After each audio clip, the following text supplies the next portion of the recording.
Aux input motor.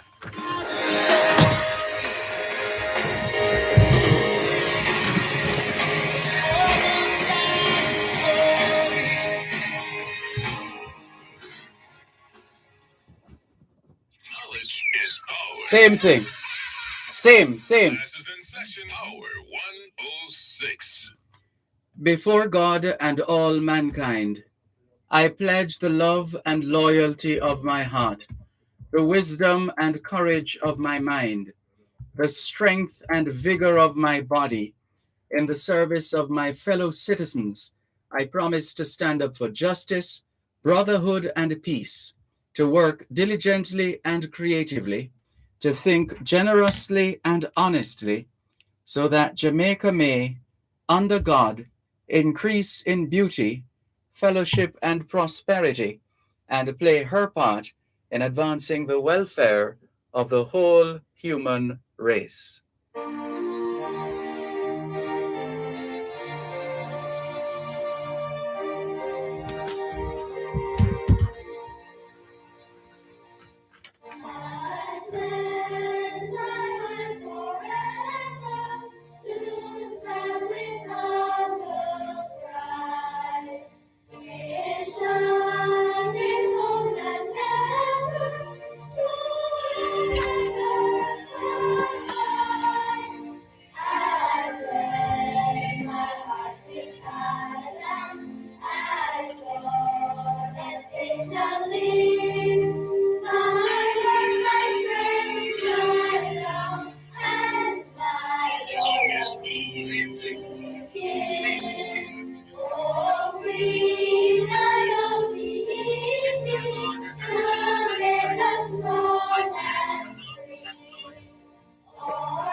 2021 to 2030 is the International Decade of Healthy Aging, the International Decade of Ecosystem Restoration, the International Decade of Ocean Science for Sustainable Development, and the Decade of Action for Road Safety.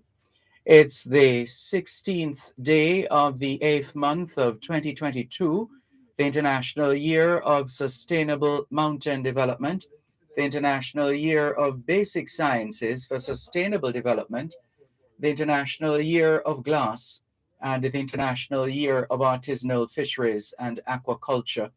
Put another way, it's the 16th day of the third month of the 2022 Atlantic hurricane season. And the National Meteorological Service says there's a tropical wave just east of Jamaica. There's also a trough across the central Caribbean. The tropical wave is expected to move across the island today. Meanwhile, the trough is expected to linger across the region over the next few days. The forecast for the rest of this afternoon: scattered showers across most parishes with thunderstorms across western and north central parishes. Tonight will be partly cloudy, becoming fair. In the United States, the month of August is being observed as Children's Eye Health and Safety Month, Gastroparesis Awareness Month, National Breastfeeding, National Immunization Awareness Month, Psoriasis Action Month, and a Summer Sun Safety Month. It's Children's Day in Paraguay, Independence Day in Gabon. Elvis Presley is being remembered in the United States. It's Restoration Day in the Dominican Republic. The annual pilgrimage continues in Montserrat. It's Bennington Battle Day in Vermont in the USA. And the Festival of Souls continues in Shintoism. Hoy es martes, el 16 de agosto 2022, y les saludamos en cualquier parte del mundo que nos están escuchando en este momento. Estamos muy agradecidos por el don de la vida y el privilegio de servirles en otra edición de su programa, Both Sides of the Story, ambos lados de la historia. Nunca vamos a tomar su audiencia por sentado porque sabemos que ustedes tienen otras opciones y esta es la razón por la cual jamás olvidamos darle las gracias por elegir Both Sides of the Story, ambos lados de la historia, de lunes a viernes desde las 2 hasta las 5 de la tarde, aquí en Power 106 FM. La misión continúa para educar, capacitar, iluminar y estimular el espíritu empresarial. Bienvenidos.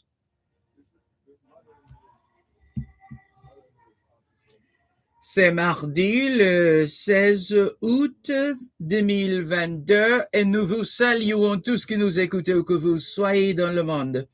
Nous sommes reconnaissants du don de la vie ainsi que du privilège d'être à votre service pour une nouvelle édition de votre programme Both Sides of the Story. Le pour et le contre. Nous ne considérons pas votre fidélité comme l'un du souhait parce que nous savons que vous avez l'embarras du choix.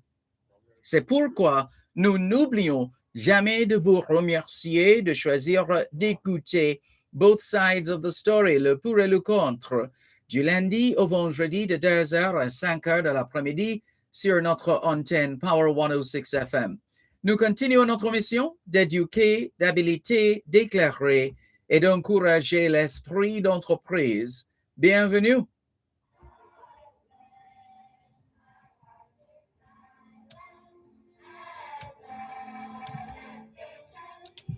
All we're saying is it's Tuesday, the 16th of August, 2022, and we greet you well, wherever in the world you are listening to us right now. We remain eternally grateful for the gift of life and the privilege to serve you on yet another edition of your program, Both Sides of the Story. We don't ever take your listenership for granted because we know you have choices, and that's why we never ever forget to remember to say thanks for choosing to listen to Both Sides of the Story, Monday to Friday, 2 to 5, right here on Power 106 FM. The mission continues to educate, empower, enlighten, and encourage entrepreneurship. Welcome.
Walk into Margins Pharmacy and you will feel better. The service is clearly different. Margins Pharmacy, code 876-703-6335. The time by Margins Pharmacy is 2:15.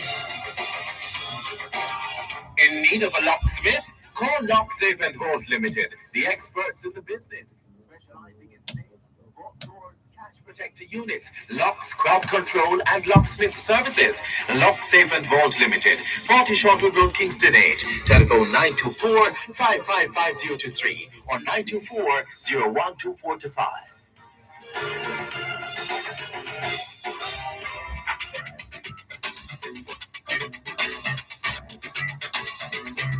Under the law helps you to know your rights and how the laws of Jamaica can help you defend those rights. We've been doing it for 50 years, and that's right. The program is brought to you on Wednesdays by the Bank of Jamaica, building an inclusive economy. Under the law at 6:45 and 8:55 a.m. and at 4 and 9:55 p.m. Wednesdays on Power 106 FM.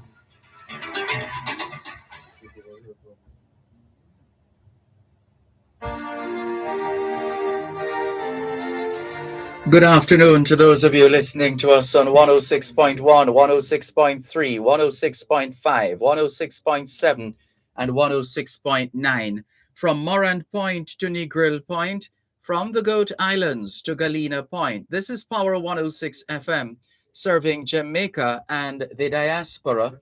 Hello to those tuned in via the Power 106 FM app, which you have downloaded from the App Store or the Google Play Store, depending on the nature of your device. Downloading is free, listening is free, whenever, wherever. We acknowledge those who have dialed a designated number to listen to Power 106 FM from the United States or the United Kingdom. Those in the US who wish to dial a number to listen to Power 106 FM can call 631 359 8281, 631 359 8281. If you're in the United Kingdom and you wish to dial a number to listen to Power 106 FM, your number is 0330 606 0953, 0330 606 0953. We're streaming live video on the Dervan Malcolm Facebook page. If you're not there yet, log on to Facebook. In the search box atop the page, type Dervan Malcolm, and you too will be able to not just hear, but see what's happening in the studios of Power 106 FM. If you don't have a Facebook account, no sweat, there's always YouTube. All you need is a smart device or a not so smart device like a smartphone, a tablet, computer, desktop, laptop, any one of those, and you'll need internet connection and, more importantly, connectivity. And there's one way you can use to test that connectivity. It's by opening a browser like Google Chrome, for example. And once you do that, once you start typing YouTube, the box will populate. And if you're doing that now, you will see this video trending, or you should see this video trending. If not, no sweat. In the YouTube search box, type Dervan Malcolm, And you too will be able to watch both sides of the story here on Power 106 FM. What's on your mind this afternoon? The lines are open as they always are to take your calls on 876-922-4112, 876-922-4113, 876-922-4114, and 876-922-4115.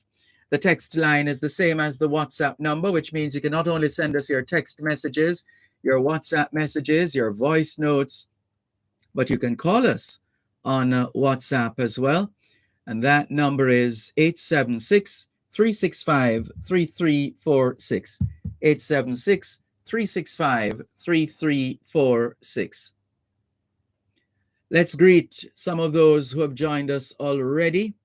Let's see. Norman Hines in St. Thomas. Good afternoon to you. Carl Williams says, if this is both sides of the story, why haven't you yet interviewed Mr. Patterson from the UIC? Carl Williams, perhaps we should be turning that question around to you. Why haven't you asked to be interviewed? If you are so keen on Mr. Patterson of the UIC having an interview, we'll be more than happy to welcome Mr. Patterson. Thank you very much for your message. Exley Montgomery, otherwise known as Michael from Belle Plaine in Clarendon, says he was in New York. Now he's in Montreal, Canada. He's having a ball, isn't he? Watching you on Facebook. Big up, he says. Angela in Toronto. Keep safe. And you do likewise, Exley Montgomery, otherwise known as Michael in Belle Plaine or from Belle Plaine in Clarendon. Cherry Henry says, keep up the good work. Good afternoon, everyone. Good afternoon, Cherry Henry. Good to have you on board. How's it with you? Juan Antonio Martinez Garlobo says, mais beaucoup mieux le français. Merci beaucoup, Monsieur Juan, or Senor Juan Antonio Martinez Garlobo. Garlobo. Welcome. Bienvenue. Bienvenido. Thank you very much for joining us here on the c'est vrai, Juan Antonio Martinez Garlobo, c'est vrai. Thank you very much. Merci beaucoup. Muchísimas gracias. Thank you. Thank you very much, all those who have been messaging us. Welcome, Asha Ash. Good to have you on board.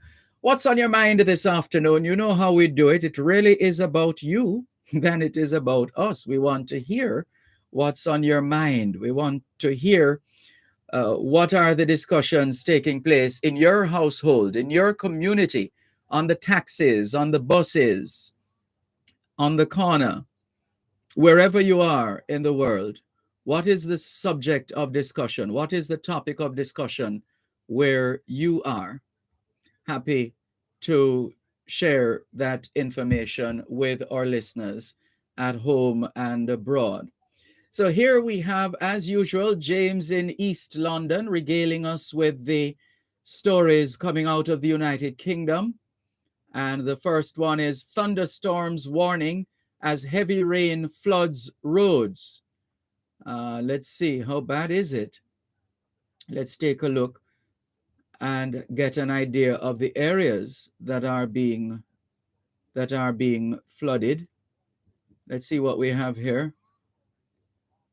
So this story is from the BBC and being shared with us by James in East London. We're trying to see the full story, but the headline is thunderstorm warning as heavy rain. Okay, here's the rest of the story coming up. And let's see, here we go. So it's thunderstorms warning as heavy rain hits and roads flood. And there's a most dramatic picture of flooded roadway. Where is this one? This one is roads have flooded around the UK, including in Port Talbot. Parts of Scotland have been hit by a week's worth of rain in just 24 hours as downpours batter the UK after days of hot, dry weather. We really shouldn't complain about the weather, should we? if you really think about it. The nature is going to do what nature has always done. It's really a function of how we respond to nature's expressing herself. That's really what it is. And you could have the best drains in the world, and this is, don't think we're making excuses for any inadequate drains, whether here in Jamaica or elsewhere. But even with the best drains in the world, if it really rains where you are, to the point where it seriously pours, then rest assured you're going to have instances of drainage issues and water being backed up, etc. What is essential kind of flooding is experienced. When this kind of flooding is experienced, what is essential for the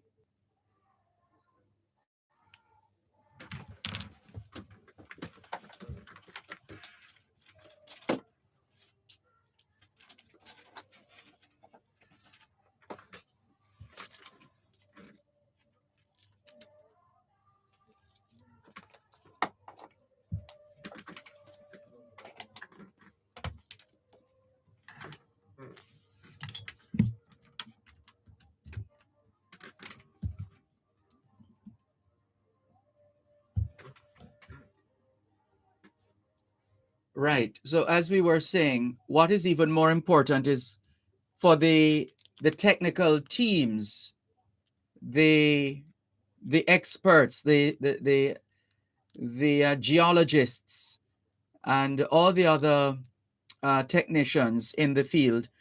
What is key is for them to survey the impact of the flood rains, to identify what worked in response to the heavy rains and what didn't, and then to draft some kind of a response for to minimize the impact of such floods in the future.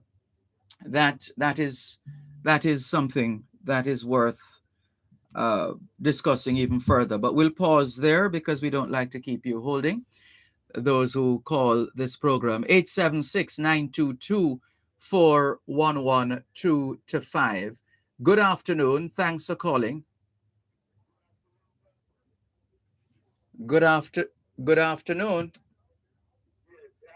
saying, Dervan, I tried to get you before independence, but, it was, I understand the program, but with current issues now, Dervan, including Trump and PNP in Jamaica, PNP first in Jamaica, with Dr. Peter Phillips Day serving at the ES of the court, and with others saying he will not be contesting at the end of the next end of this term, the next general election. I'm saying this new PNP leader, you should have anybody at this PS, you it makes space for you to show, you should have faith and say, you could go. I can lead. I'm a leader. I can win that seat on my home. Yes. It gives chance for you, instead of bad publicity, start to provide an opportunity for you to grow. You understand? That's a real thing. We hear you. Yeah, and again, with JLP and crime, and I'm glad Peter Bunting spoke up, because every year, with the SOE, the crime figure on the JLP has been way above the term under the previous PNP government, led by President Sultan as Minister of Security. And what is happening, is that JLP, when Mochi was in, I was a Mochi man. Mochi used to keep his own score every morning crime. But then people talk about crime, but they say JLP now in power. And their bloggers, they say, oh, they're using crime in politics. When they were on Mochi, Mr. Chuck, Frank Pitt, Bruce Goldie, all of them was on Mochi. David Mochi, Steph Mochi used to keep his own crime figures. You count them in the morning.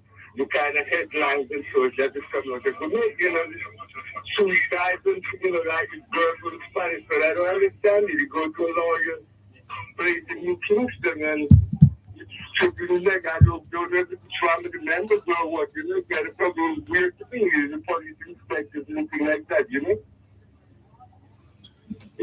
and kind of 3 dead here, 2 dead here, 2 dead here. Sometimes we're more concerned about 2 persons don't crash, 2 dead.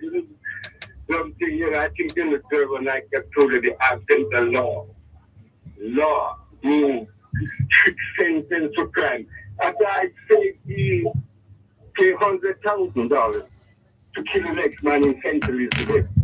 And he go kill the guy because he's injured, and the guy gets a life sentence, which means 15 years in Jamaica, where you can get probation after. In America, that guy who could have also a charge for hiring to kill the guy in jail if he ain't get hanged. And he is, depending on which state he is, if he did have to committing that crime, the jury go and they would decide whether he to get death sentence or that if they sentence him to death, he will die. And these judges in America give 60 years without parole or 200 years without parole. Lord of that.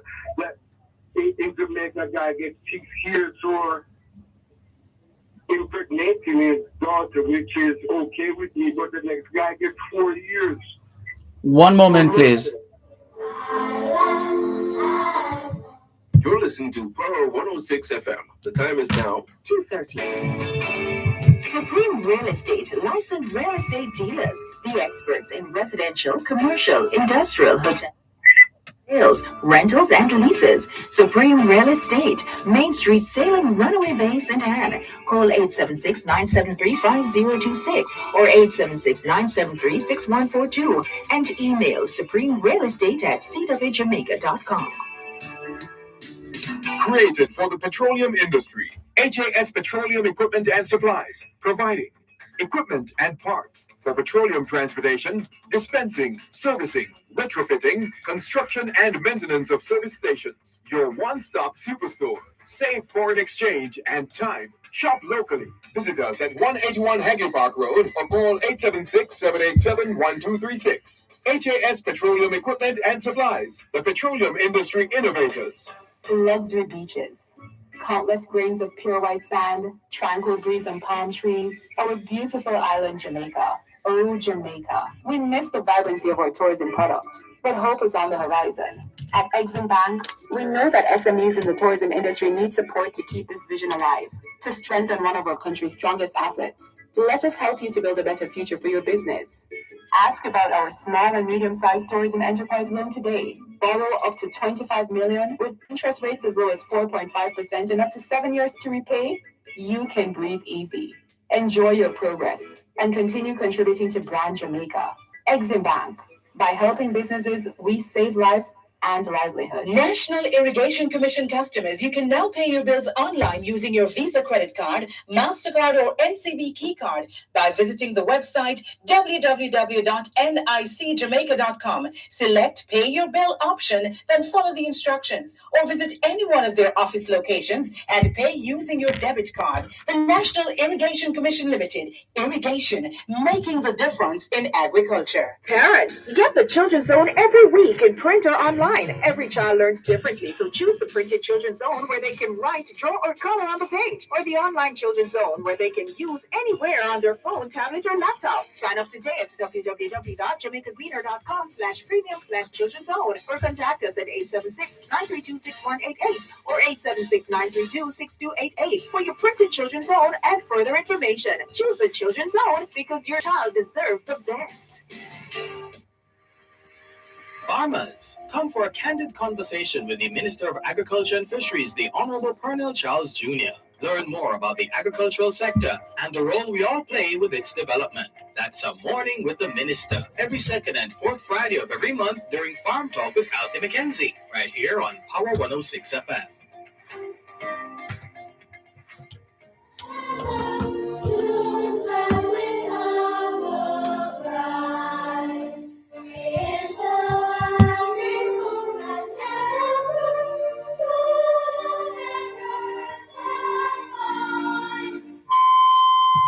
Thank you.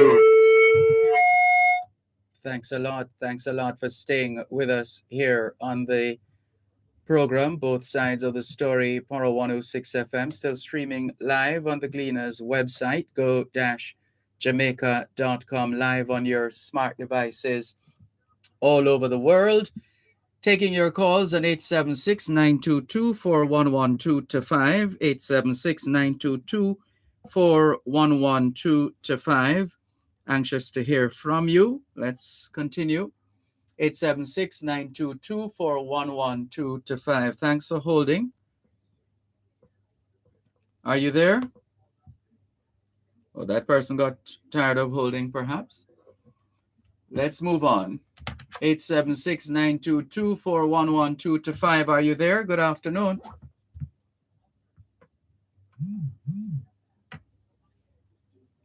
Hello? Hello? All right, let's see. Let's see why we're not hearing.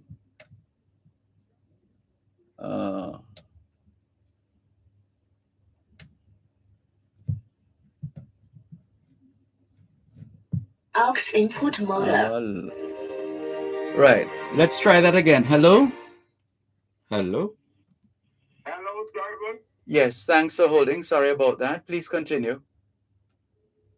Yes, Dervan. Yes, go ahead. I was saying, with respect to plea deal and murder, when I first go to court, in with children, which is to prove beyond a doubt, and when a person admits that they committed murder, that is proof beyond a doubt, and they're giving them 4 years, 6 years for murder, because the plea deal, I think that's a very bad law. Because when a person admits they did murder, it leaves no doubt.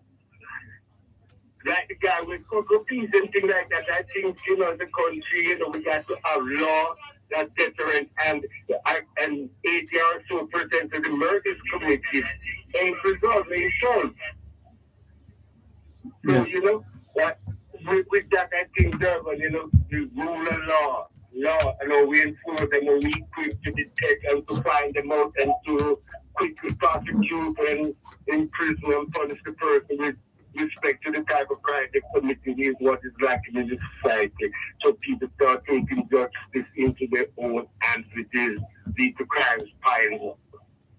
Bad governance. And Dervan in America now with abortion and things like that, people, I'm a pro-life person. I'm a pro-life person. I think most people are. Most people are, and when they have Wade versus Roe, Democrats lost a lot of elections.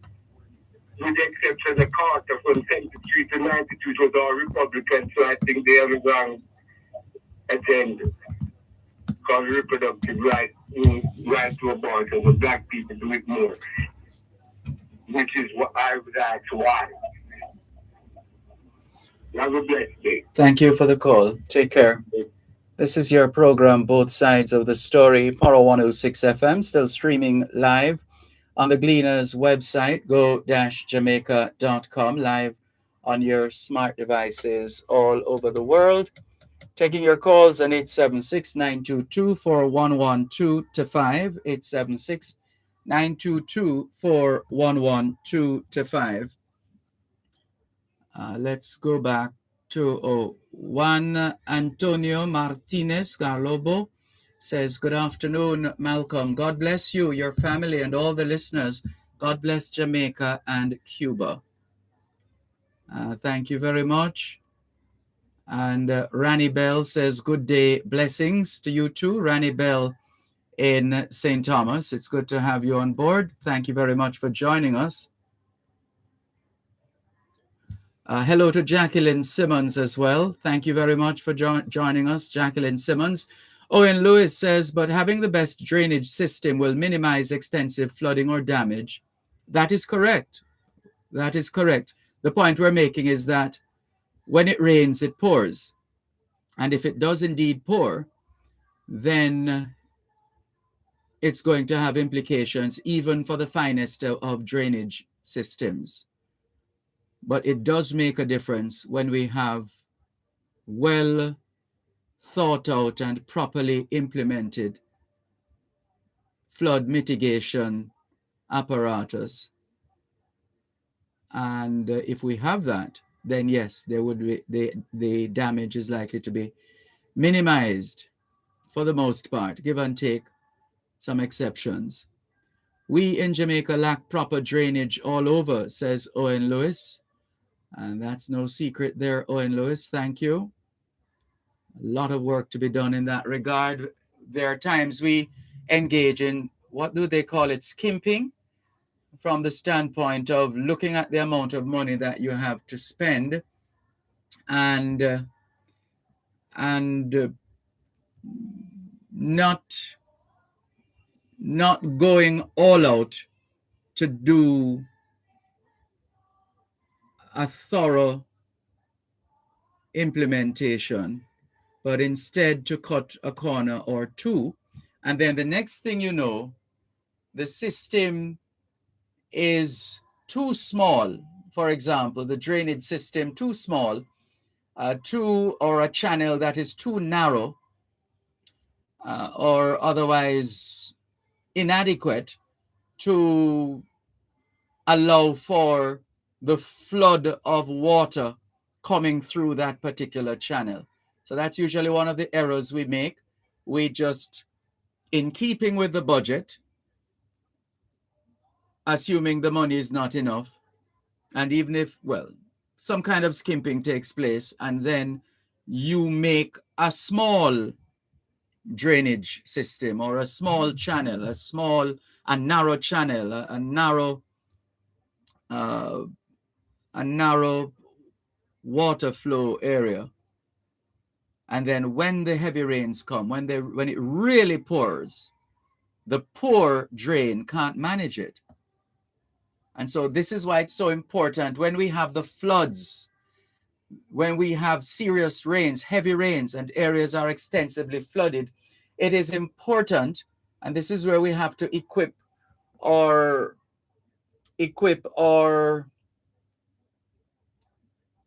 technicians, or the technical team must be properly equipped to go out and survey, whether during or after the storm. During wouldn't be, as long as it can be done safely.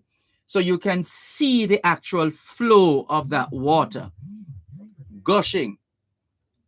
And if you can see that, then you will have an idea of what else needs to be done to be able to provide a wide enough area to get that water to run off and run out to the sea or wherever else it is advisable to channel the water.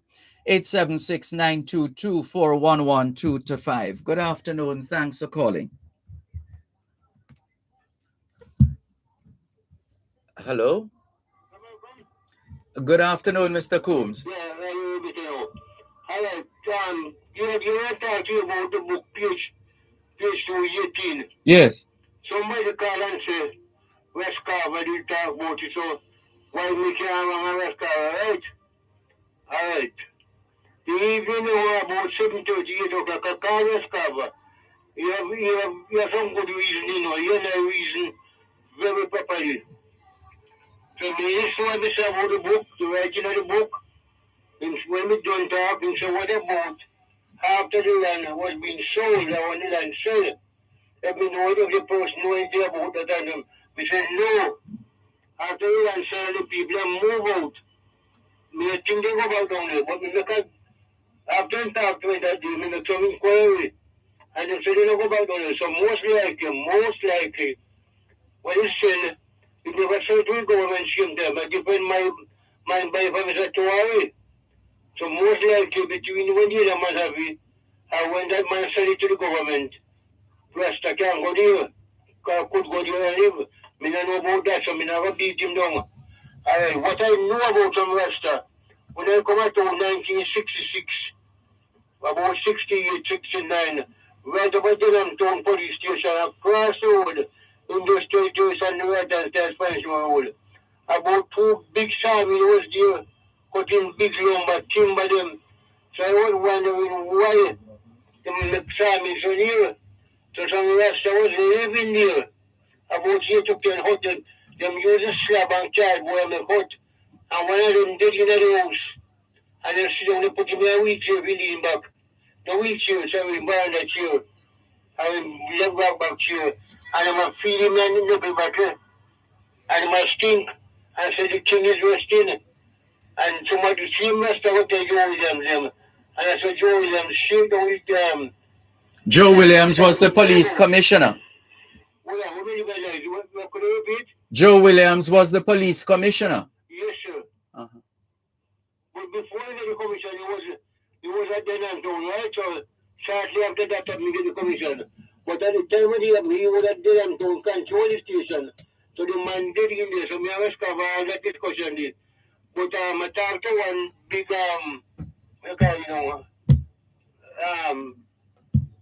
I talked to Mr. Jason, you know him. All right, sorry, one moment, please. Let's come back after the break. You're listening to Power 106 FM. The time is now 2:45. Gen Zers, we're back. Gen Z returns with a new look, fresh faces, hot topics, and a whole new vibe. We're talking finance, dating, dancehall. You think it? We discuss it. You don't want to miss it. So join us Saturdays at 10 a.m. on Power 106 FM and 6:30 p.m. on TVJ. Gen Z, a show for the youths, by the youths.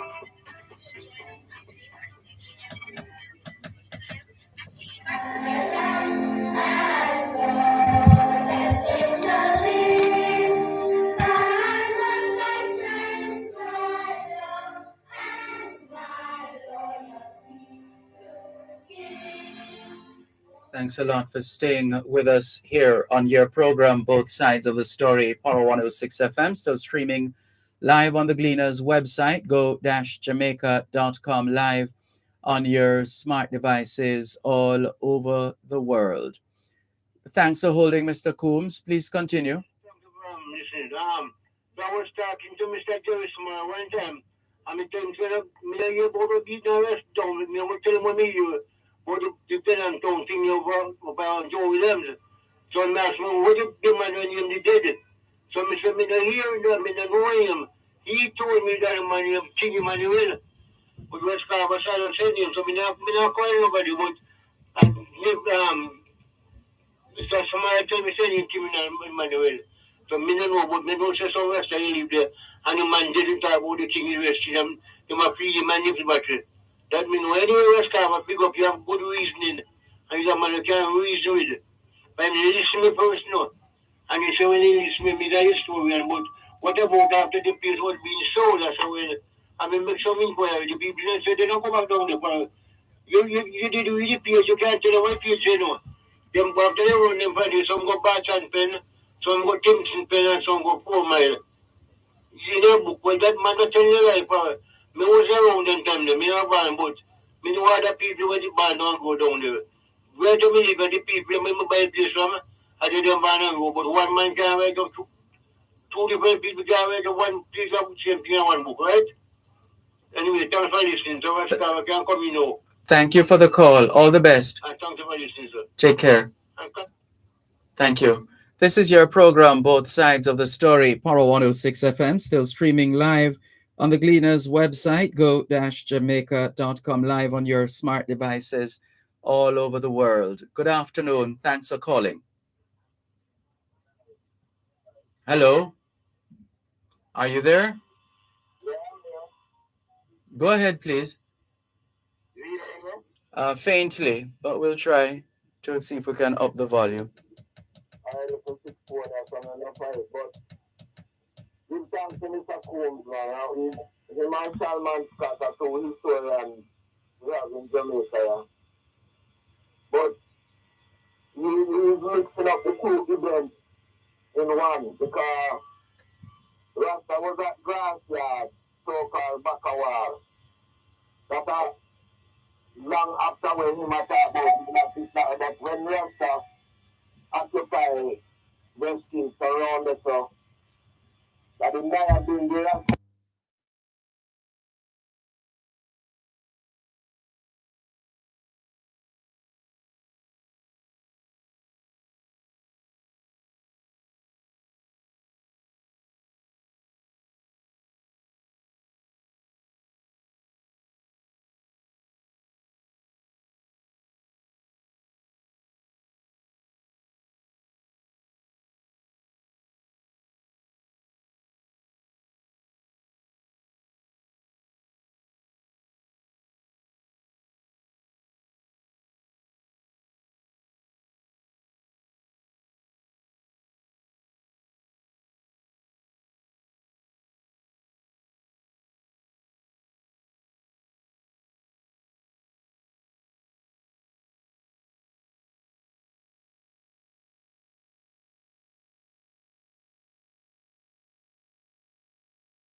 I don't know if you heard that Miss Needham has dropped flesh.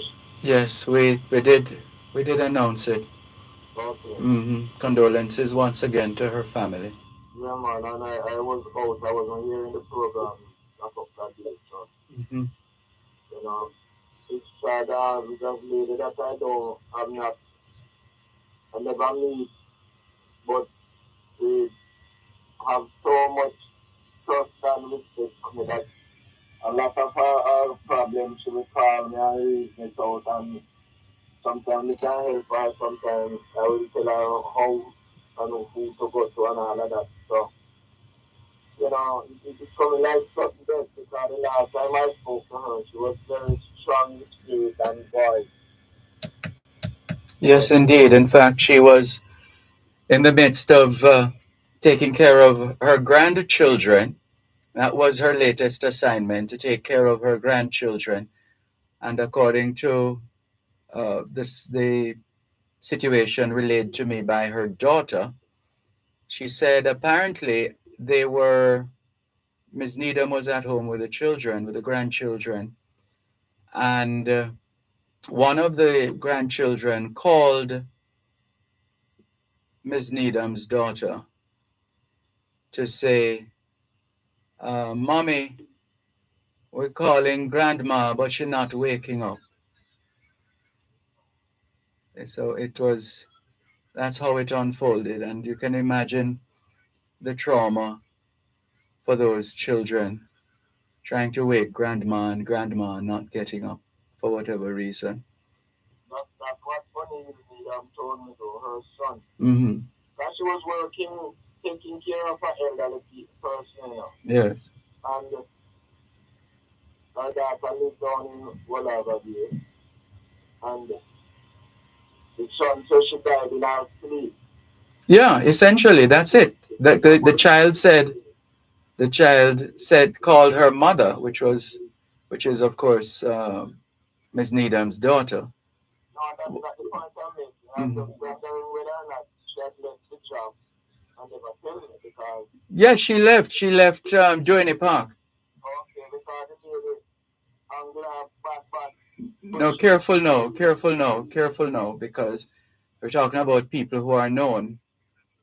We can't no, but we can't no, we can't do that because whoever is the lady you're referring to, she's not here to defend herself. So please, let's not go there. I can say she was comfortable here, so. But I'm surprised that she left and don't tell me. No. But I say, you know, all is not well that ends well in this situation. Unfortunately, but, yes. All the children have to just live by her legacy, allow her to go, and never keep in touch with me to find out what the plans are going to be. So, yes, please keep us posted. Number that you could have called. Yeah. Keep us posted. Yeah. All right, thank you. Take care. This is your program, Both Sides of the Story, Poro 106 FM, still streaming live on the Gleaners website, go-jamaica.com. Good afternoon to Sophia Nemad from Newell, St. Elizabeth. Jessica says, good day, Mr. Malcolm. Blessings and honor to you. Blessings and honor to you too. Sharon Richards in Westmoreland says, good afternoon, Sir Malcolm. Good afternoon, Sharon Richards. Thank you very much for tuning in, and all the very best. So we stopped at the first story that we read as shared with us by James in East London from the BBC. And as we said, we saw the pictures, the most dramatic and compelling pictures out of the UK. Heavy rainfall has led to flooded roads across southern England and Wales. The Met Office issued yellow thunderstorms warnings in both nations, with travel disruption, power cuts, and lightning possible. The Environment Agency has issued nearly 20 flood alerts for areas of Midlands and Southeast England. Footage and photos shared on social media showed torrential rain and floodwater sweeping through towns across southern England and Wales, including New Quay in Cornwall, Bishop's Taunton in Devon, Haywards Heath in West Sussex, Port Talbot in southwest Wales, and Bridgeport in Dorset. The stormy conditions will continue to move south through the day, following the longest heat wave in 15 years in southeast England, with temperatures passing the threshold of 28 degrees Celsius or 82 degrees Fahrenheit on 9 consecutive days. Our thoughts with those who have been impacted negatively by the storm, and we trust that they will sufficiently ride out this storm.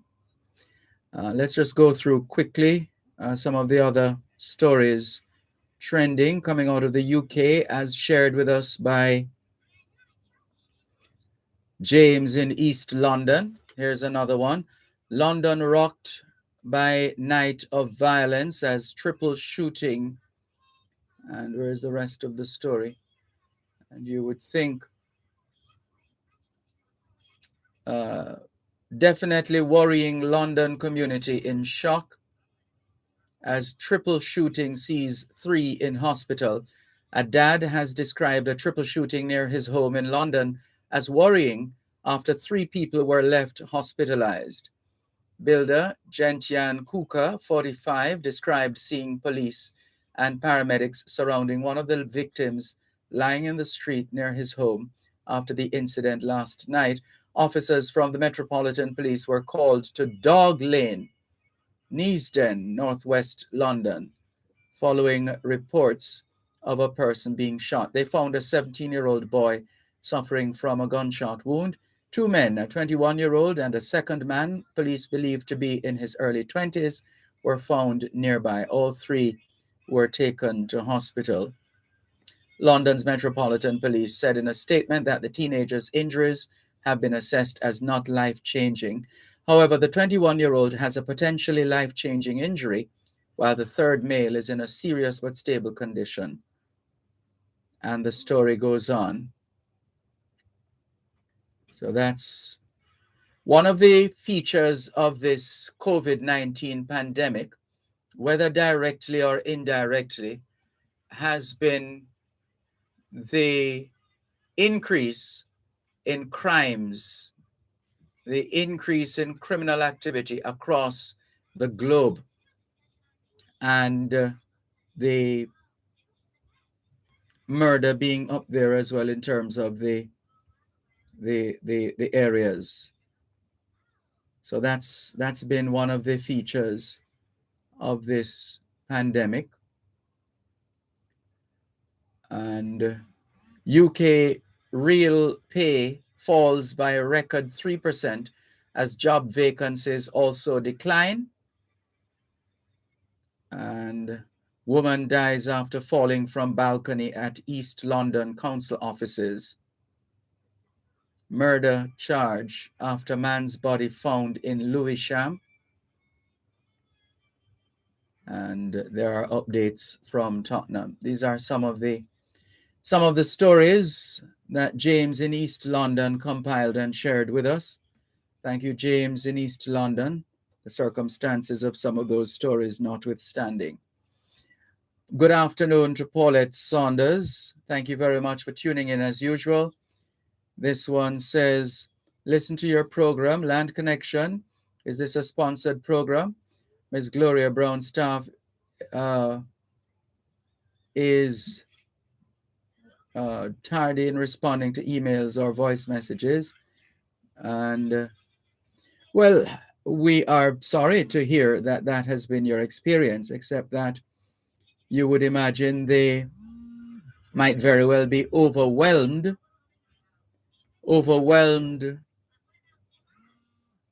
with work, considering that they have this popular program focusing on land-related matters. But think about it. Why would they deliberately delay serving you, their clients. It wouldn't suit them either way now, would it?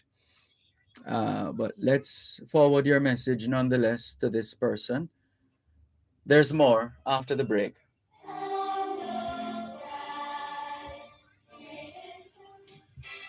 Coast to Coast Concrete, the high quality concrete for fencing, roofing, foundation, and road surfacing. Call 876 754 7472. The time by Coast to Coast Concrete is 3 o'clock. Become a transformational leader in your chosen field with the University of the Commonwealth Caribbean UCC internationally accredited MBA program in over 7 areas of specialization: human resource management, accounting, marketing, healthcare management, and more. Plus, this program is fully accredited by the University Council of Jamaica. Are you ready to begin your next journey of discovering intellectual growth and applied Couldn't learning? hear you Apply 2 now days today ago. at I wasn't hearing you UCC.edu.gm because I'm or call using my phone. I don't know what happened, but I didn't hear you yesterday and the day before. But I'm on now. I'm listening. All right. Have a blessed day and a blessed weekend. And say hi to all the listeners of Power 106. Okay. Bye. That's right. Hey, Mr. Malcolm, good afternoon to you.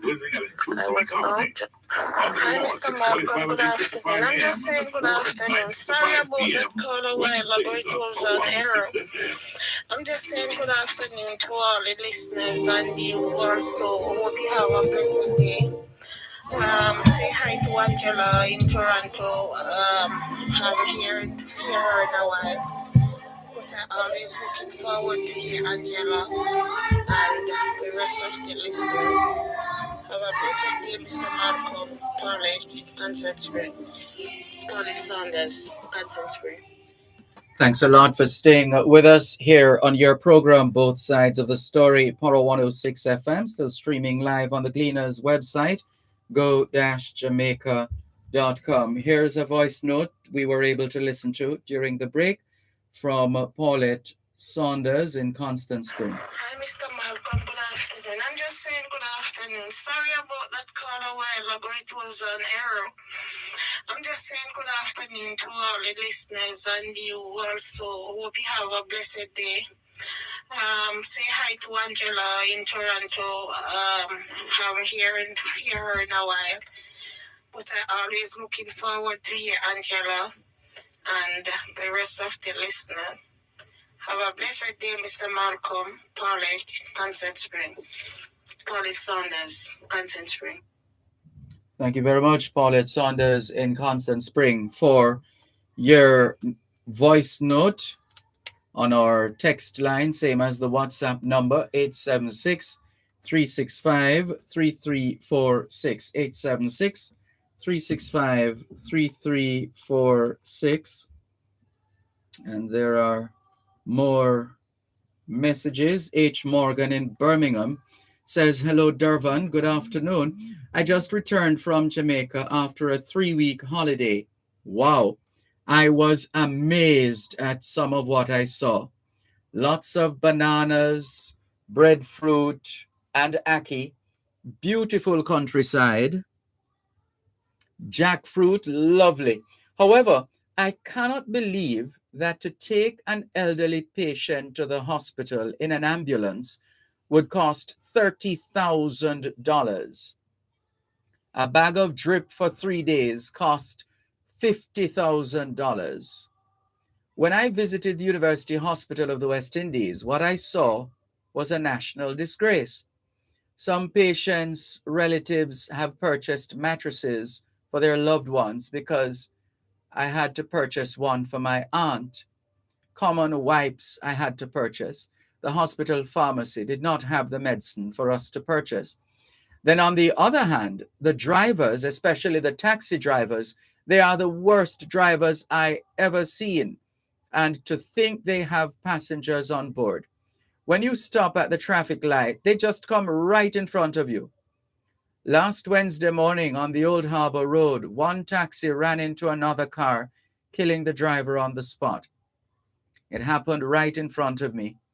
Then the road to St. Thomas is a disgrace. I made 2 attempts to drive there and had to turn back. I could not believe what I saw, despite there were so many food stations, Despite there were so many food, or despite there was so much food, the situation is grim. 7 days into my visit, 6 people were gunned down, but at least the sunshine was great, plus breadfruit and ackee. But the government should do better for the elderly. An old person here on earth must find $30,000 for an ambulance. That's shameful. Just below Matilda's corner, one guy just jumped off his bike, took out his gun. Everyone had to dash for cover. H. Morgan in Birmingham, thank you very much for your message. Thanks for sharing your experience with us, notwithstanding elements therein which would be considered quite disturbing. Thank you for your message. 876-922-4112-5. We don't have what countries like America and elsewhere in the world have. They have, what do they call it now? An emergency medical, a team of emergency medical technologists, EMTs. And what that means is that they're able to provide, by virtue of the fact that they have a whole fleet of equipped and retrofitted vehicles for medical purposes, they're in a much better position to respond to emergency calls and the dispatching of units right across communities and other areas. And so that is one of the things. And therefore what that means is that we have to, the majority of us have to just find our way to the hospital in an emergency. We put on the flashers and we start driving towards the nearest health facility. So we do know that there are committed Jamaicans like Dr. Trevor Dixon, founder of Jaja Foundation, Jamaicans Abroad Helping Jamaicans at Home. He, along with his army of volunteers, partners, contributors, staged a massive boat ride recently in New York, and apparently it was hugely successful. And that should go some distance in the procurement of an ambulance and the implementation of other mechanisms. I believe this will be in the Negril area of Westmoreland, although Negril is shared, that white sand beach shared between Westmoreland and Hanover. But essentially, we have committed Jamaicans like Dr. Trevor Dixon, as we said, who is looking to assist in setting up and expanding whatever existing limited emergency medical service is available. And there is also, apart from Dr. Dixon, there is Dr. Hezidine Smith, who I think, has he retired or is he still in charge of the fire service in Virginia, I believe. If he's not still, if he's no longer there, it means that he has retired. But he has also been instrumental in working with the local emergency medical service team here in Jamaica. So there is some effort, a lot more work to be done. A lot more work to be done. But we trust that things will indeed get better by virtue of the work that is being done behind the scenes. Hopefully others will come on board and play their part. Here's Driver in America. Greetings. I am fine, thanks. And you? Good, I'm good, thank you. You know, I got back home safely. Indeed, and we give thanks for that.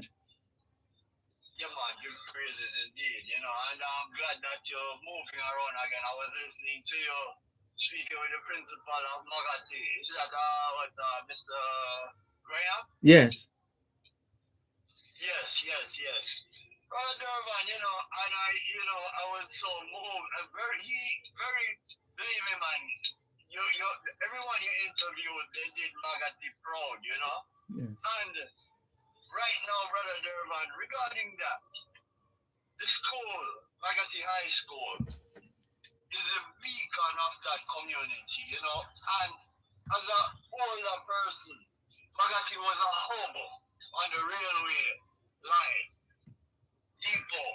A lot of commerce going through there, you know, farmers taking their produce there for the train to take it to Kingston and wherever, you know. And it was a really bakeries. I remember the bread, smelling the bread when I got there with my father to deliver coffee and stuff like that. And just a bustling town like Black River was, you know? Yes. And unfortunately, you know, over the years, things, Magati, and I really hold that school up because, like I said, they're the beacon of that community, and the people, that is what they hold up.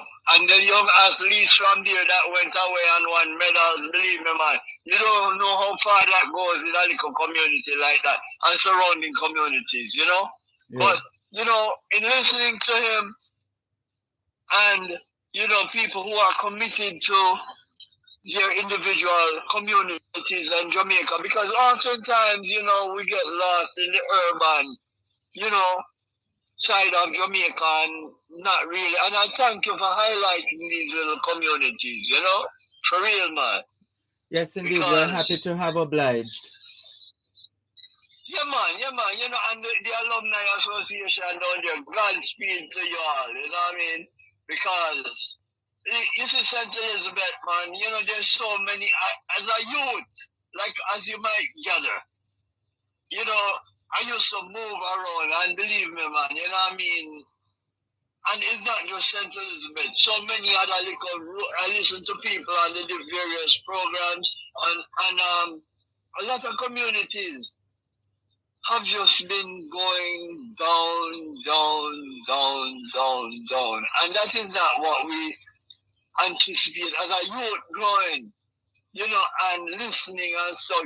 The future look bright, and for a lot, oftentimes, like I said, we're just focusing on Kingston and Montreal and stuff like that. But in these peripheral communities, rural communities, and especially with the highways now, a lot of communities get cut off, economically, because you just bypass them, because people use our porous and places like that where people used to have their fruit stands and stuff like that, But, thank you for highlighting these little places. And to what H. Morgan, believe me, man, that what he just wrote or she just wrote just now speaks volumes, Brother Dervan.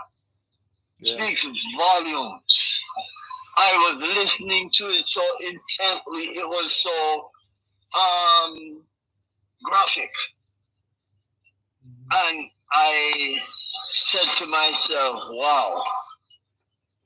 But it's the truth though, Brother Dervan. We can't hide from it. It's the truth. The bitter and the sweet wrapped together. Well, you can't hide. You can't hide anything.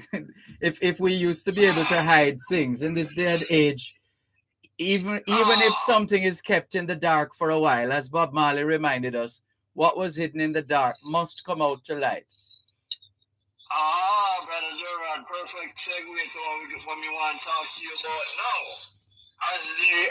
And I don't say this just idly, as our diaspora representative, because a lot of people They want talk from the diaspora. They want All right, talk. hold on, don't move. This, One moment, please. Let's just take this break and come back, and you can raise your point. Yeah. One moment, please.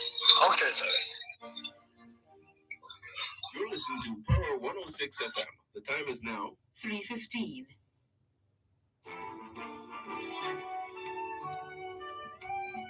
It's the show that engages you with stimulating and intriguing discussions to spice up your night. It's Dear Pastor with Reverend Dr. Aaron Dumas, Mondays to Thursdays from 10 p.m. until midnight. Hello. Hello, Pastor. Yes. Can I ask you a question? Well, you may ask me a question. I may or may not answer. Hear pertinent advice and share your thoughts on topical issues, relationship matters. Get the answers you need for your burning questions. It all comes together on Dear Pastor with Reverend Dr. Aaron Dumas. You know, look like she didn't love me. But the still, that she pushed me on, so maybe, That's Dear Pastor with Reverend Dr. Aaron Dumas, keeping your company Mondays to Thursdays from 10 p.m. till midnight, right here on Power 106 FM.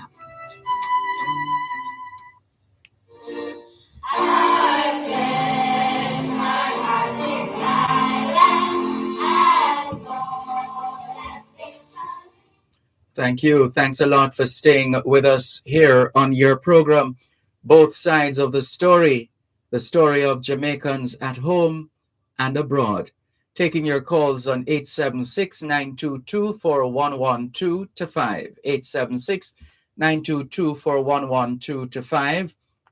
The text line, same as the WhatsApp number, which means you can not only send us your text messages, your WhatsApp messages, your voice notes, but you can call us on WhatsApp as well. That number is 876-365-3346. 876-365-3346. Driver in America is on. You are about to raise a point. Yeah, man, but let me just sidebar a little bit. You see the national pledge and the song and everything going on right now. I remember me used to help my auntie set table. For a women's federation and thing, I should have said the table set properly. With everything going on right now. The song, the pledge, and it's proper for what I want to speak about. Is this, as I said, I regard you as someone who hold up the flag as far as the diaspora is concerned, because a lot of people are undecided.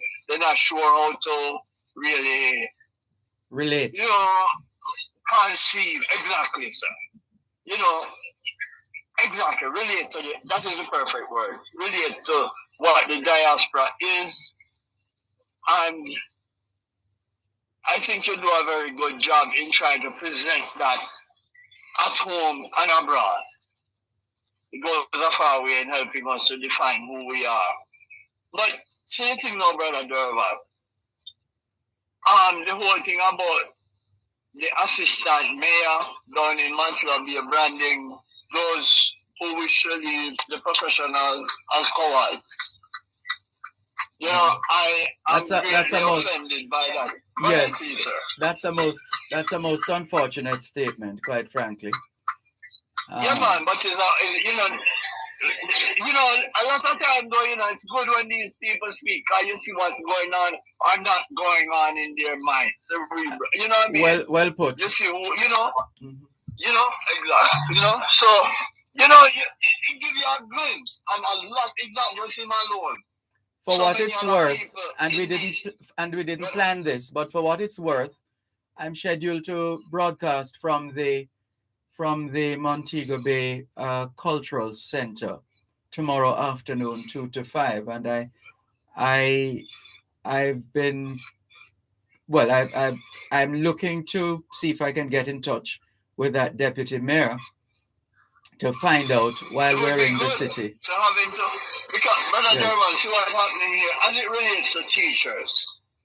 A few weeks ago, I was listening intently. They had a program with a lot of the, union people and stuff like that here. They can't keep teachers in America. People are leaving the profession for the same reasons in Jamaica. They're underpaid. They're not valued. they're retiring, and the younger people are opting to go into other professions because teaching is not regarded highly. Yes. In comes our teachers from the Caribbean, who, you know, nothing against them, because what they're refusing here is a handsome sum, playing on words, right? When you look at it from the Jamaican perspective, yes. you know? So, and it's not just the money, it's the opportunity. A teacher can come here and quick. You know what beats money? Improve their life. What beats money? Sir? What beats money is a thing called it's self-esteem. That's not what I'm looking for. It's peace of mind. Peace of mind. This morning I was speaking about Maslow's hierarchy of needs, security, yes. all those things. Knowing, you know, what tomorrow will bring, having an idea, you know, yes. of what tomorrow will bring. Security, as you say, you know, and all those things. I switch from teachers to say truck drivers now. Any man you see driving a truck at Jamaica right now, you take him out of that truck, put him in this seat, he's looking at every month, and knowing how we hustle and things like that, him kind of look man like he going easy without going full out like 6,000 US a month. That way there. Yeah. You know? Some serious money. Any driving any truck right now in Jamaica in any condition, take him, put him right here. Him not fit a one day, him go dead, I go down Spur Tree or Junction and them kind of places. You know what I mean? You have state-of-the-art equipment. Boom. They're looking for drivers. And the reason I go to that now, you see what you were talking about earlier, what this mayor and all these people, you can't blame the people for leaving opportunity, you know what I mean? Hey, right now, you can't call the people coward. What they need to come up with is a reason, give the people reason to stay. And to a great extent, professionals, you know, we want, encouragement, sweeten labor. And not only sweeten, we want security, we want can buy a house, we want can this, we can look at the future. And don't worry about man and come shoot to it. I'm going back to what H. Morgan was. That's accurate, that's life, that's a day in Jamaica he's talking about, or she is talking about right here. Am I lying, Brother Dervan? Not at all. That's a day in Jamaica. And me, I live in my truck. I can park. We have a saying in the industry, home is where you park it. I can park any place and sleep. Anytime my time run out and I have to take my mandatory 10 over, I can stop right there and take it. I'm not worried. Can I do that in Jamaica, Brother Dervan? You can try. But you actually put one eye open. Yes. If not both. No. You know? That's not sleeping at all. With one eye open, yes, that's sir. not sleeping at all. That's not resting. And the body needs rest. Because rest as soon as you start running, you're going to be fatigued. That's right. So, you see, you know, and that's going back to the whole thing about Maslow's hierarchy of needs. All your leaders, everybody, Google it, Maslow hierarchy of needs. And it gives you 5 steps. And every human being needs that. Yeah. For, you know, a society, a healthy society, a healthy individual, all of that. Granted, it's never going to be perfect, but they're basic things that we need, Brother Dervan. And the government, instead of branding people cowards who leave for greener pastures. And right now, Brother Dervan, you mentioned the government. We would hope that the government would disassociate itself from such statements and those who make them. But I come again. I'm looking at, because you remember that was a hot button issue for the government to respond to when it was presented about teachers and professionals leaving. And I think that statement was made to like cast aspersions on those who were leaving so that hopefully the masses will pick it up. And you know how they love run with it. Oh no, coward, no run. You know what I mean? That was to dull the impact of the fact that people were leaving. That is what I think, why I think that statement was made. It was a political ploy to dull the impact of that reality. That our teacher, and then to hear the education minister, because I heard her on the morning agenda, dismissive. Oh, the people leave all, and they come and they go, and they leave. You know what I mean? Like, my God, you think Edwin Allen would make such a statement? I know that's before your time, Brother Dervan, but I know you heard of the man. Oh yes, the great Edwin Allen. Mm-hmm. You know. Well, this is why we keep quoting former Prime Minister P.J. Patterson, and more of us need to understand this. He said, when you occupy certain positions, you give up freedom of speech. You are not free to just say whatever comes to your mouth. You have to be sensitive. You have to be mindful, you have to be cerebral, you have to be thoughtful before a word comes out of your mouth. It doesn't inspire confidence. It doesn't inspire confidence when thing regarding education. When I think who was it? It was him and PJ Patterson speaking, right? Say that again? No, it was Golding. It was Golding and Patterson speaking with the education thing. Mm-hmm. Speaking about, what the Prime Minister had to say about education. Yeah. The fact is, let me skip across to China. The president, who regarded what is regarded the king right now. When he was expelled by Mao, Mao Zedong. Mao Zedong. Xi Jinping. Yeah, you're the linguist.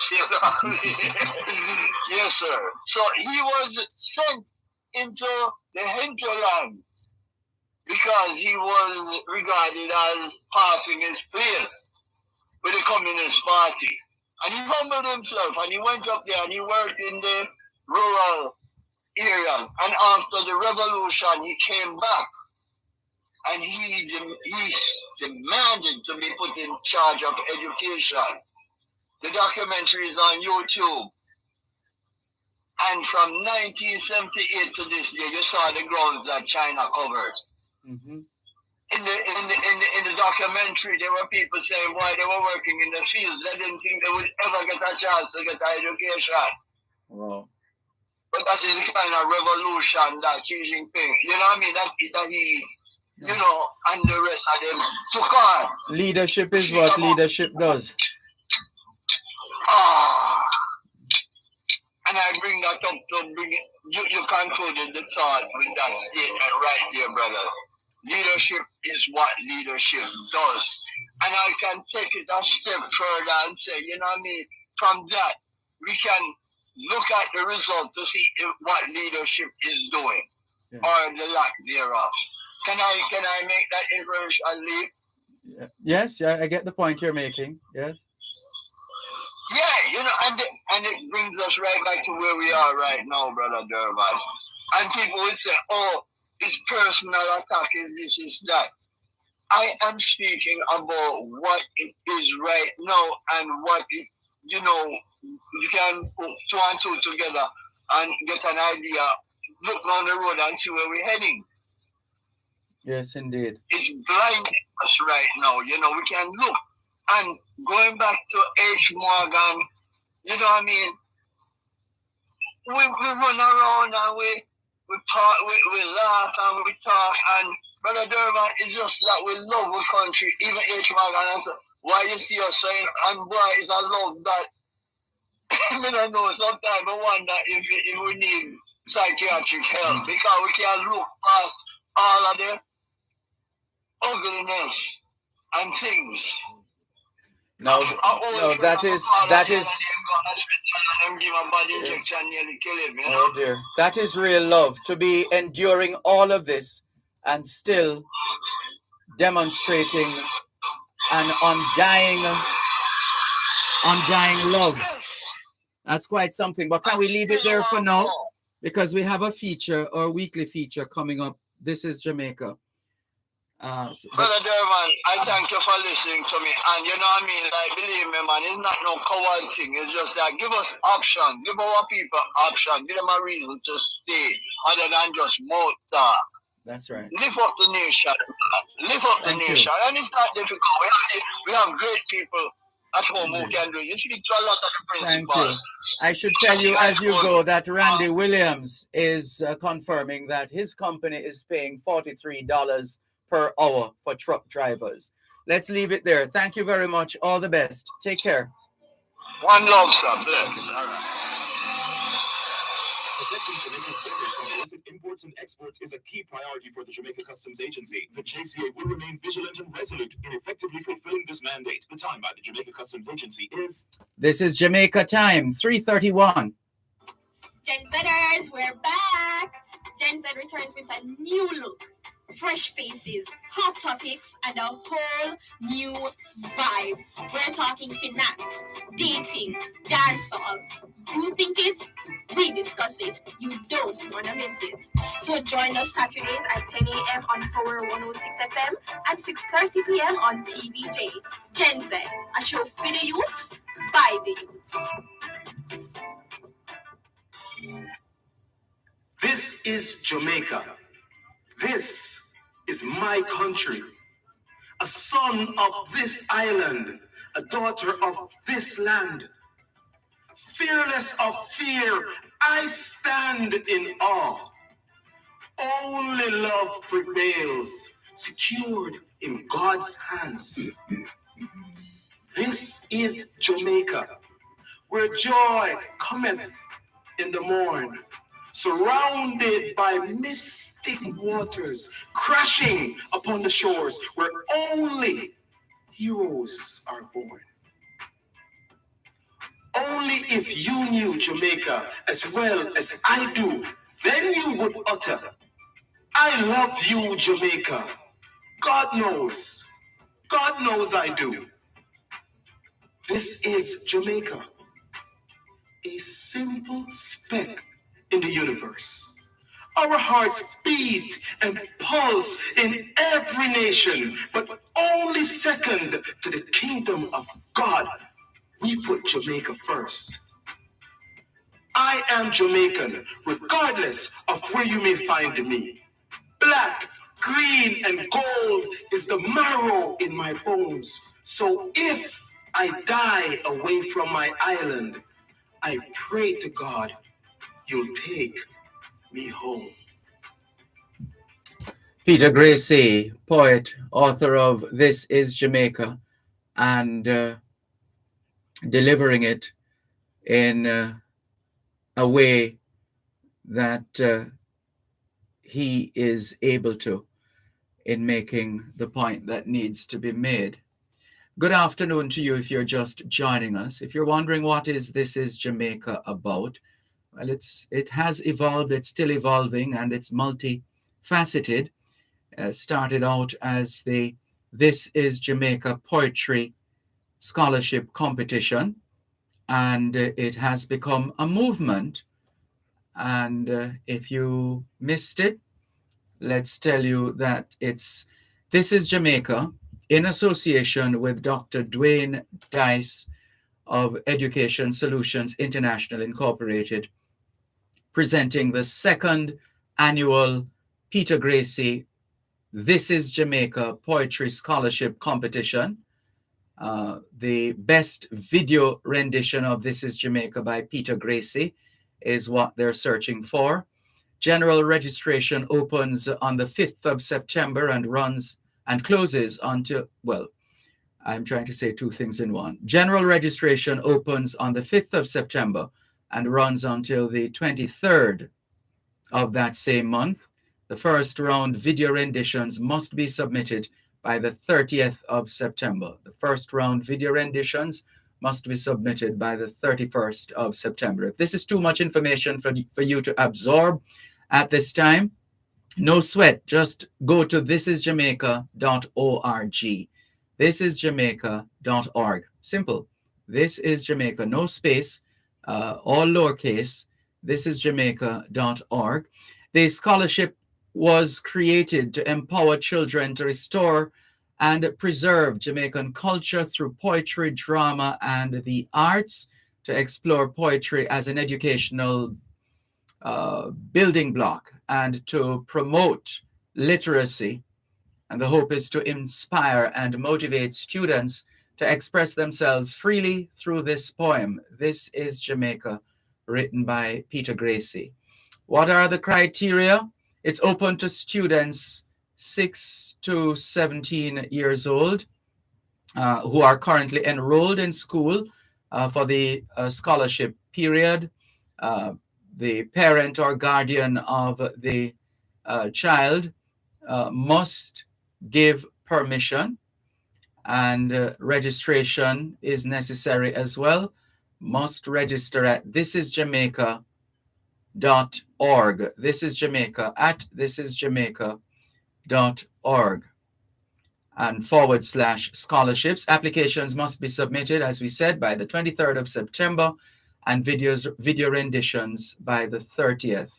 First prize, well, third place, $250. Second place, $500.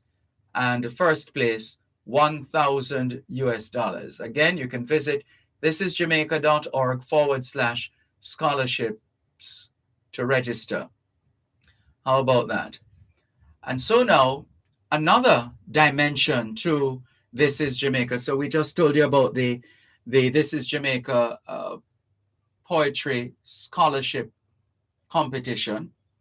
And this is the second annual event. You've heard the poem itself, which is This is Jamaica, recited by Peter Gracie himself, the author and poet. And here's the other component, the interview segment on both sides of the story of Jamaicans at home and abroad. And so we're delighted to have joining us, and she's been waiting patiently.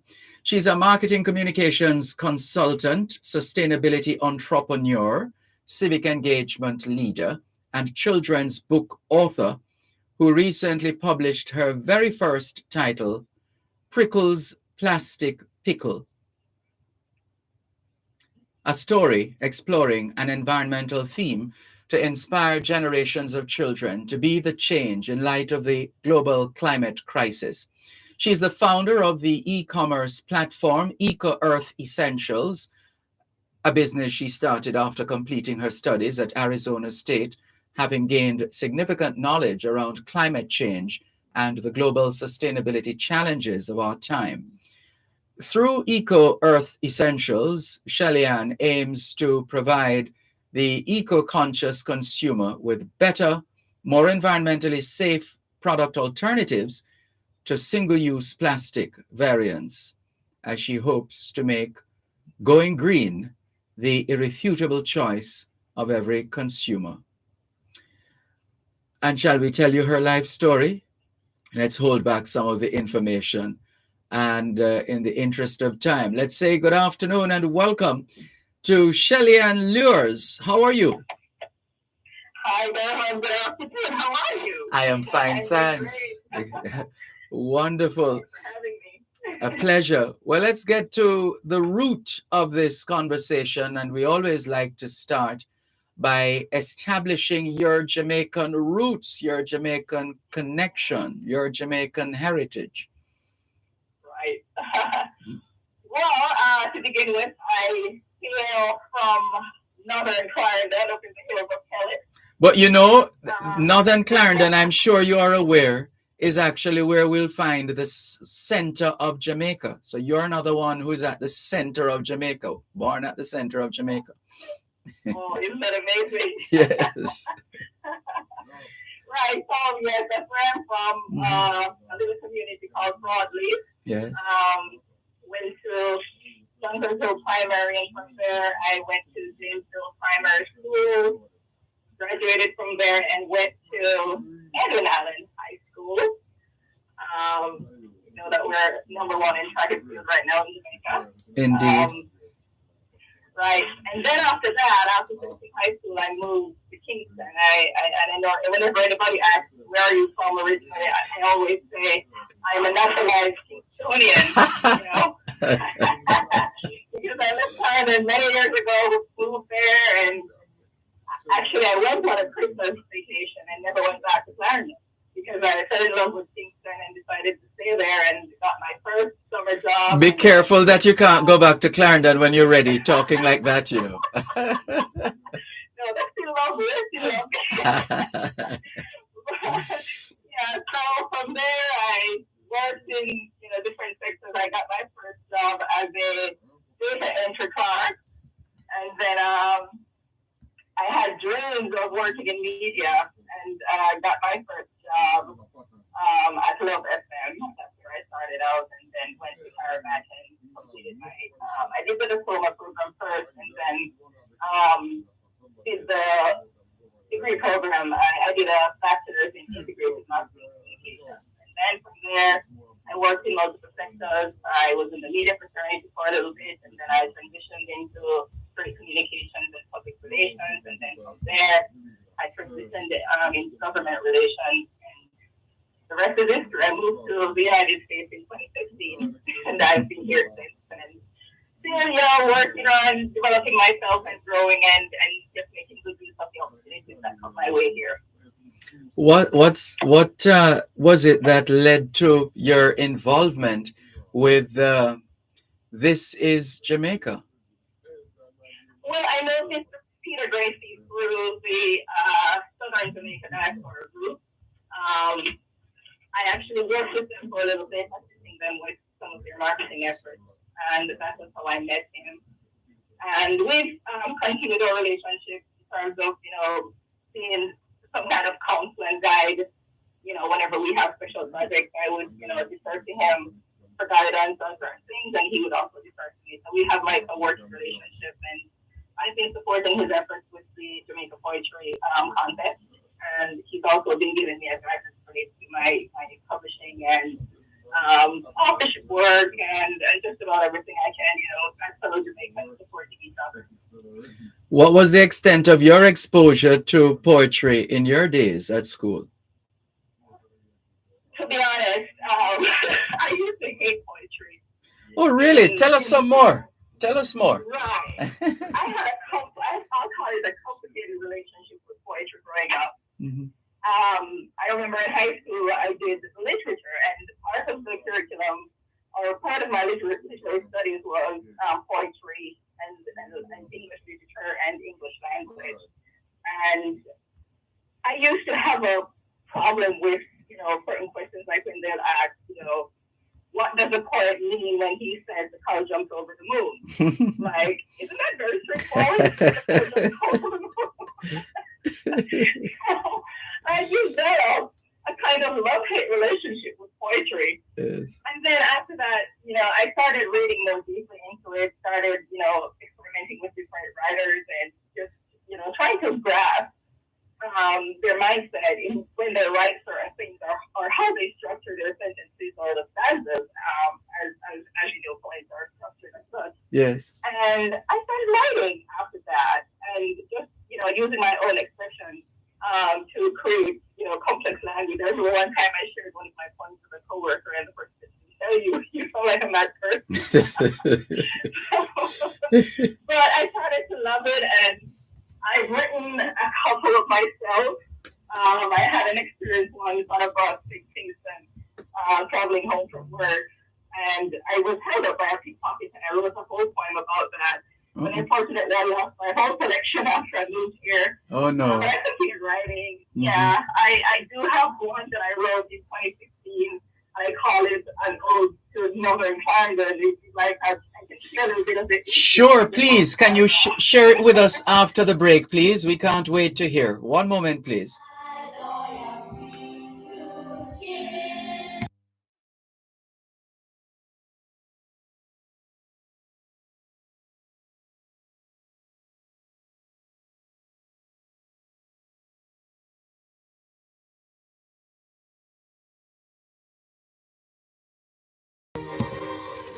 Thanks a lot for staying with us here on both sides of the story of Jamaicans at home and abroad. I'm Dervan Malcolm, and we're in the This is Jamaica segment, which is, as you've heard so far, well, if you haven't, This is Jamaica started out in the mind of Peter Gracie, and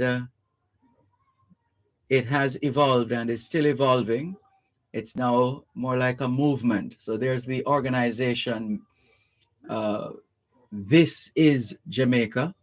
There's the This is Jamaica Scholarship, Poetry Scholarship Competition. And there's the This is Jamaica interview segment here on both sides of the story, Poro 106 FM. Our guest is from Northern Clarendon, Shelley-Ann Lures, founder of the e-commerce platform Eco Earth Essentials, Triple E. And she was on the verge of sharing a bit of her poem or poetry with us. And we can't wait. After all, she loves poetry so much. I learned to appreciate it. That's what I learned to appreciate it. So whenever you're ready, please take it away. Okay. An ode to Northern Clarendon. Nestled in the fringe hills of the Bullhead Mountains, of winding roads, verdant hillsides, valley drops, and calming breeze. In and town, Kellis and Crosshill, politically defined as Northern Clarendon, where the crowing rooster is still king of the clock, ushering in daylight and halting prodigious dreams in La La Land.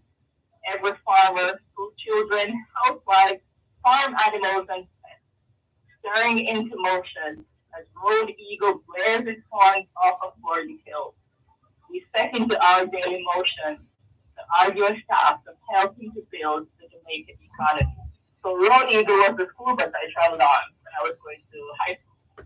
Oh, I see. Off to school, off to the farm. Community grocery shop opens at 7. The daily planner has us scheduled from 5 to 5, but our routine is driven by tradition.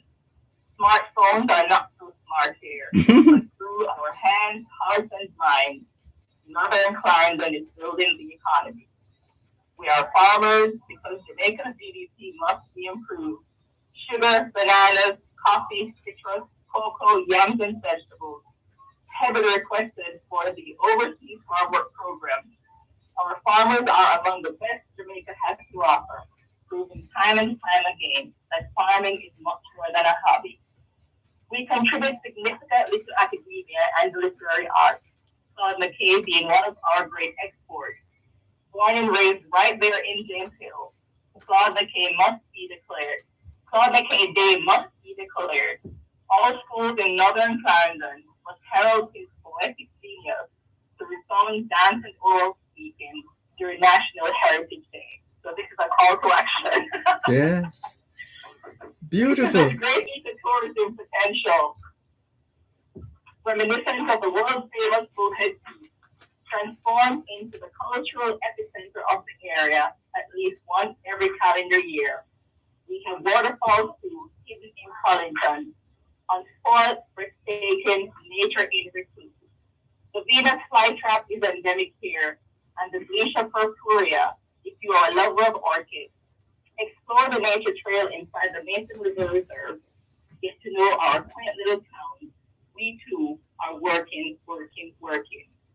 We appreciate knowledge and self-empowerment, a people destined for greatness, ever striving to the top. We are proud graduates of medicine, law, education, science, and technology. But even then, we continue to aspire, welcoming two skills training centers in Kellis and Crooked River. Apiculture, bartending, food service, and housekeeping. We produced some of the most diligent workers to grace the local and overseas hotel sectors. Plumbers, artisans, masons, and mechanics too. Our diligence is world renowned.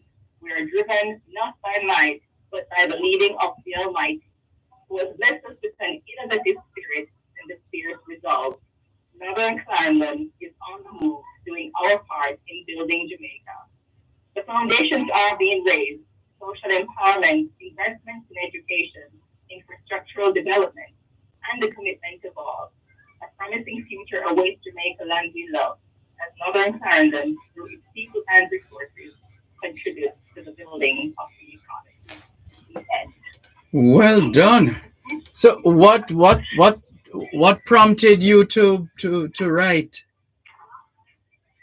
Well, at the time, this was inspired by I was working with the government at the time. I was working at the Ministry of Finance as a communications advisor, and the government at the time gave out some, I don't remember what they call those awards where they give you national honors, right? Yes. National honors. So the Ministry of Government that I was assigned to received an award, and so we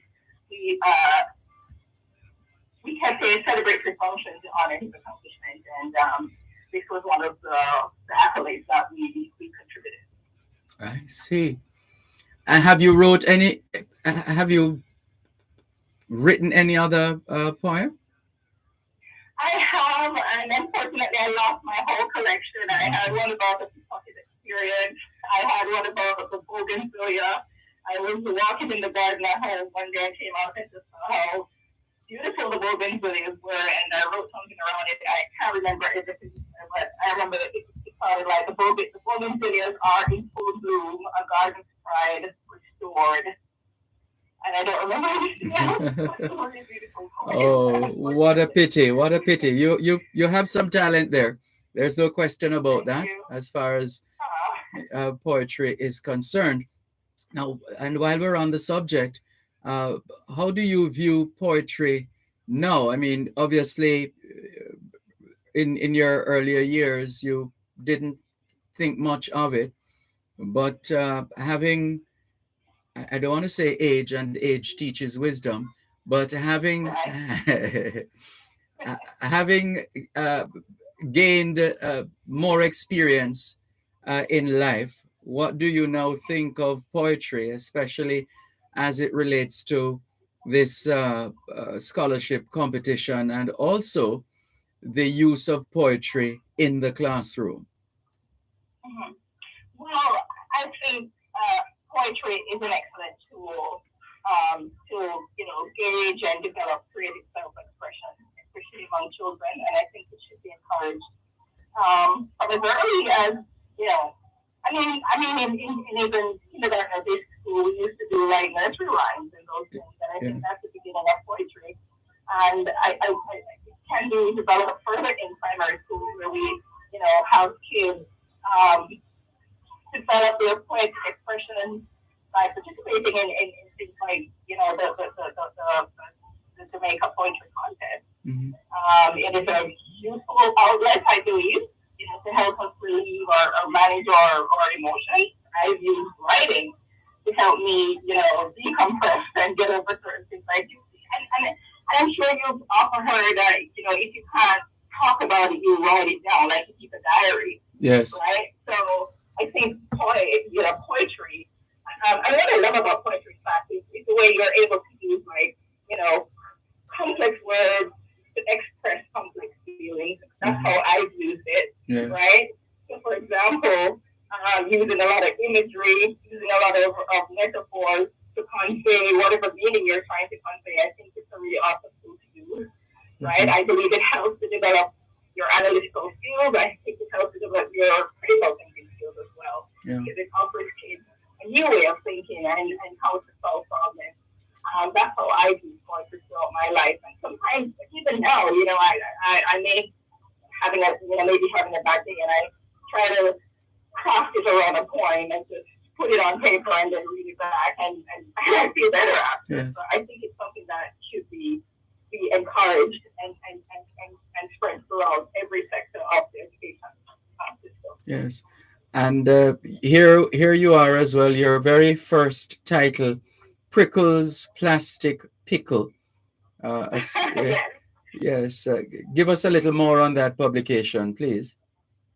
Right. So this storybook, as you know, I did a master's program in sustainability leadership, and out of that learning, I got a better understanding of the depth of the climate change and sustainability challenges that we're facing, on a whole, all over the world, especially in the Caribbean areas.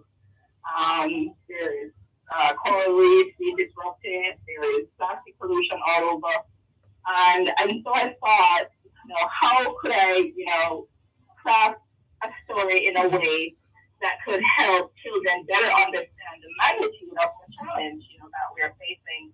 And I felt that, having it centered around a simple story, that would kind of break it down to their level so that they can understand what is happening.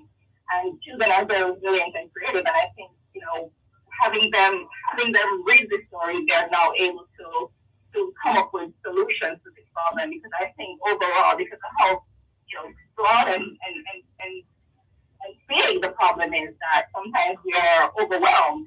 As the grown-ups ourselves are overwhelmed. We're caught up in convenience of using single-use plastic products, and so being busy with daily life and everything else that we're responsible for. Sometimes we don't get that time to sit back and really assess our impact or environmental footprint, and to try to come up with ways to solve that. So I think having this story, children are able to use their creativity to come up with solutions to this problem.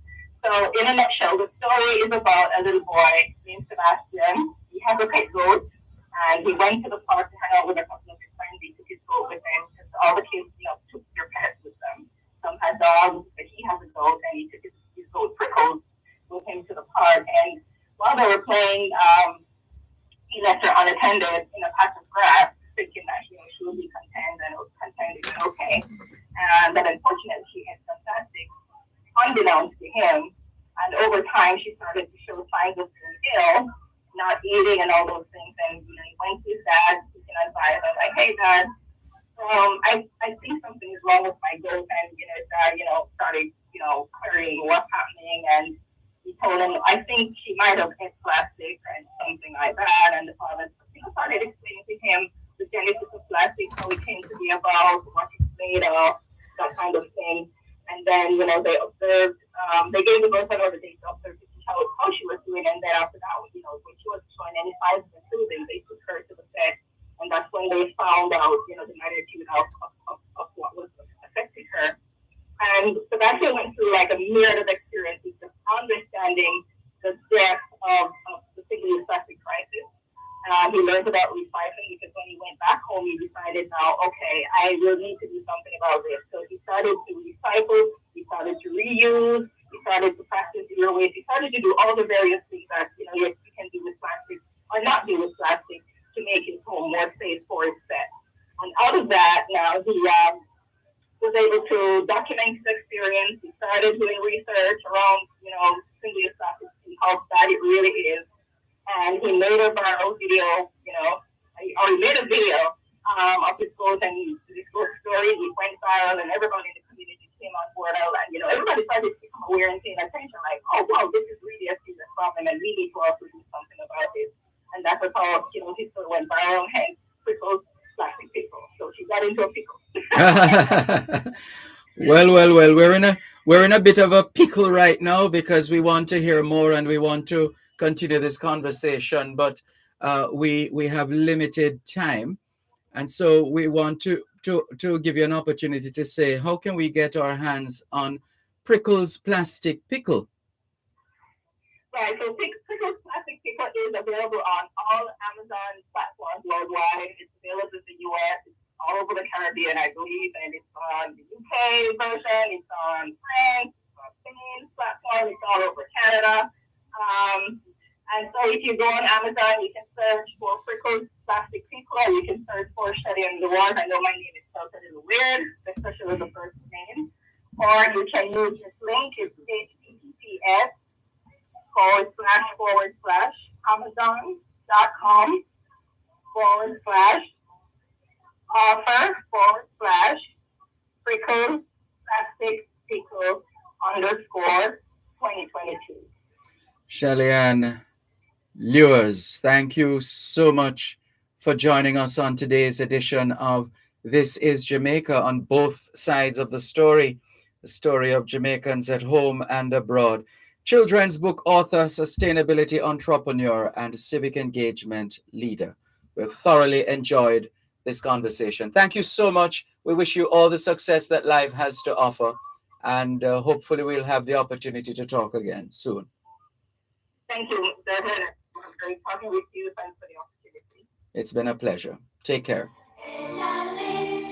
At Wellington Dental, they offer cleaning, filling, whitening, and other services for the entire family. The time by Wellington Dental is 4 o'clock. Gen Zers, we're back. Gen Z returns with a new look, fresh faces, hot topics, and a whole new vibe. We're talking finance, dating, dancehall. You think it? We discuss it. You don't want to miss it. How long is this break? Join us Saturdays at 10 a.m. on Power 106 FM and 6:30 p.m. on TVJ. Gen Z, a show for the youths, by the youths.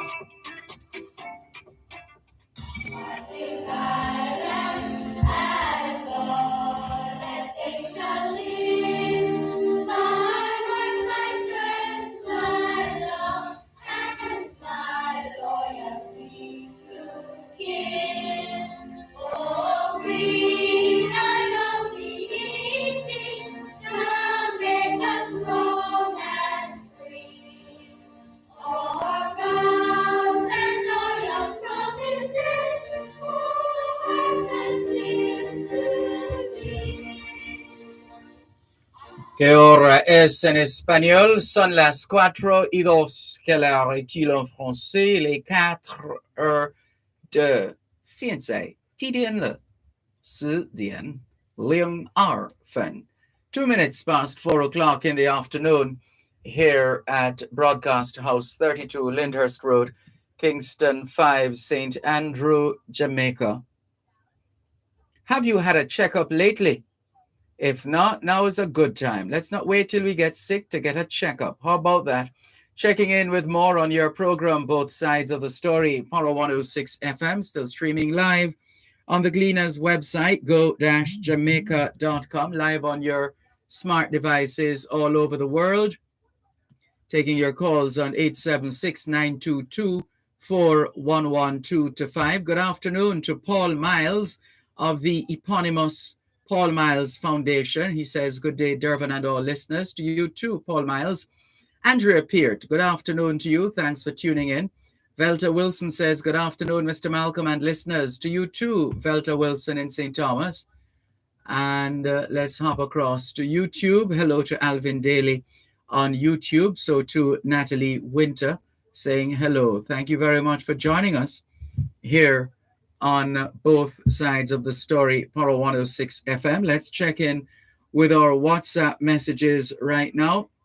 The WhatsApp line, same as the text line, 876-365-3346. You can send us your text messages, your WhatsApp messages, your voice notes, and you can call us on WhatsApp as well.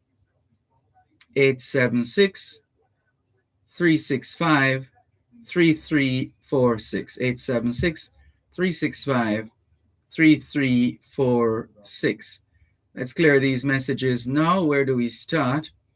Roy Lawrence says, good evening, teacher. Still afternoon here in Jamaica. Good afternoon, Roy Lawrence.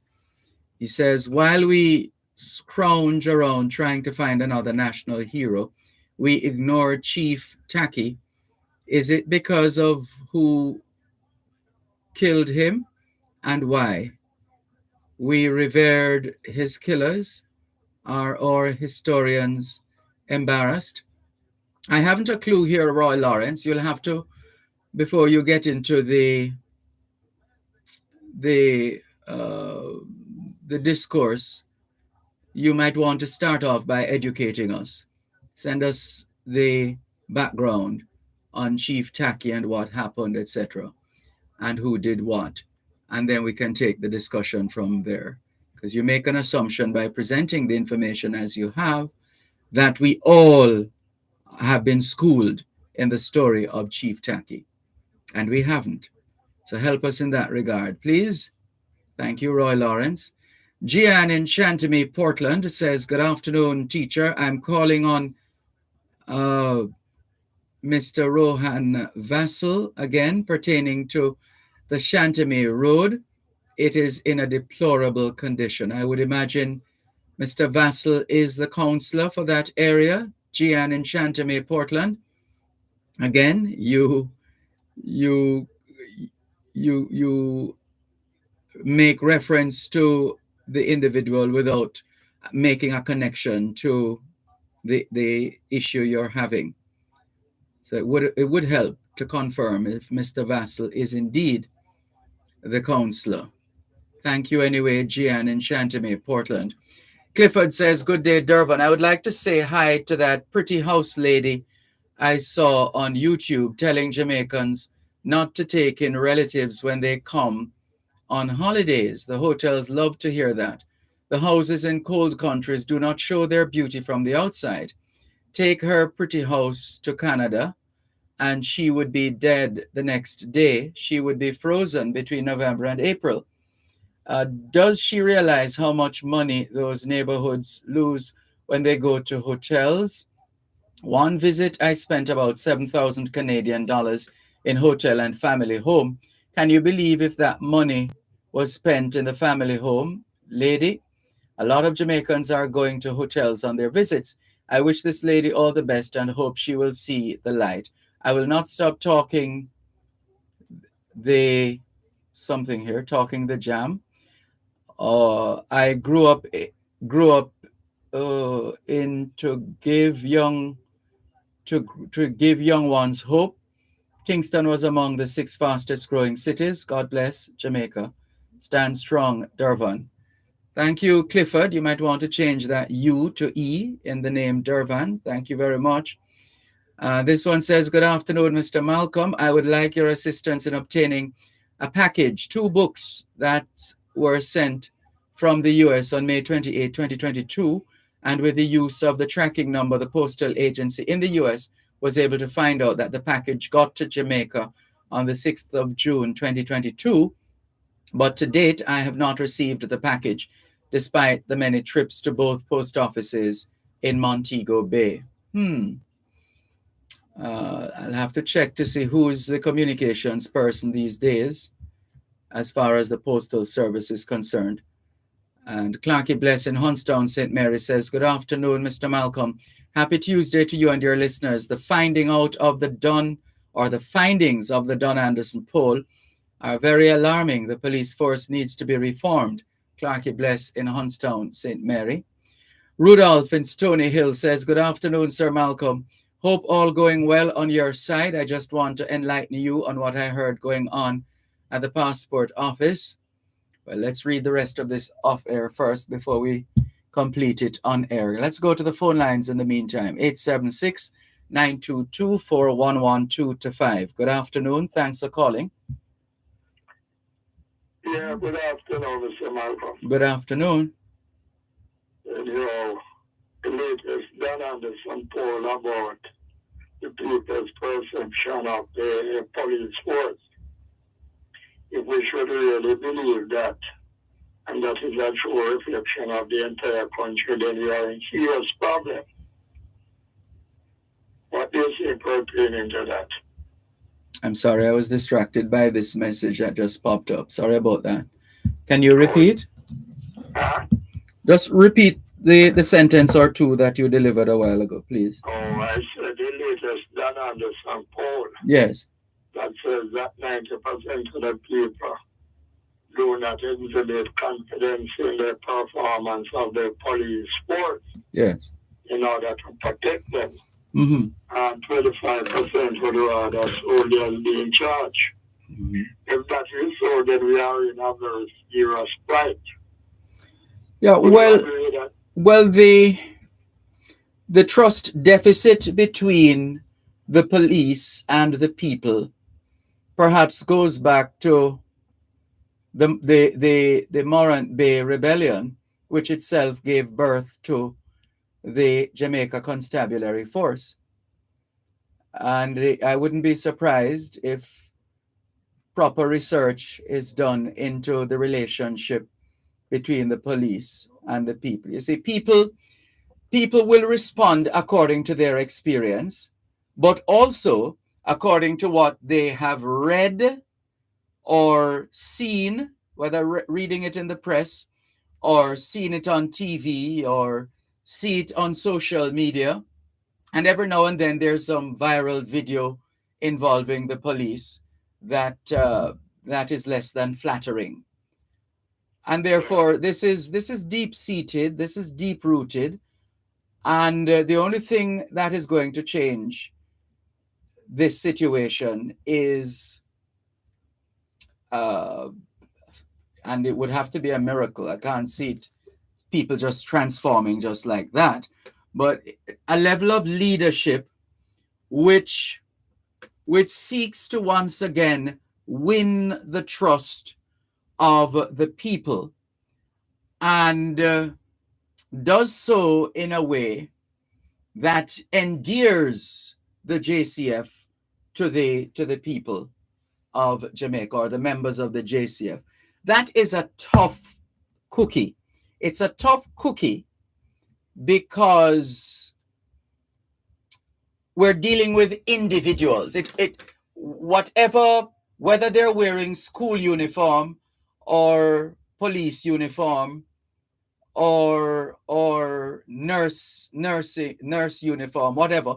The point we're making is it all boils down to the individual and what that individual does at a particular point in time, and the implications of what that individual does or fails to do in that moment that has implications for everybody else in that profession.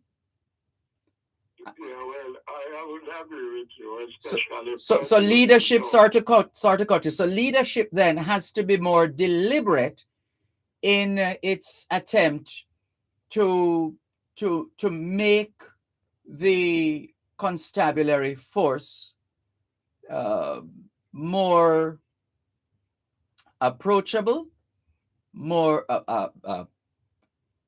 friendlier, not to the point where it breeds contempt, but it's going to take a lot of work. But we have to start somewhere. So somebody has to start that initiative, that public education campaign, that public awareness campaign that seeks to engender a greater level of harmony and trust between the people and the police. Yeah, well, as you have said it well, it will take virtually a miracle, and it all depends on the mindset of the individual.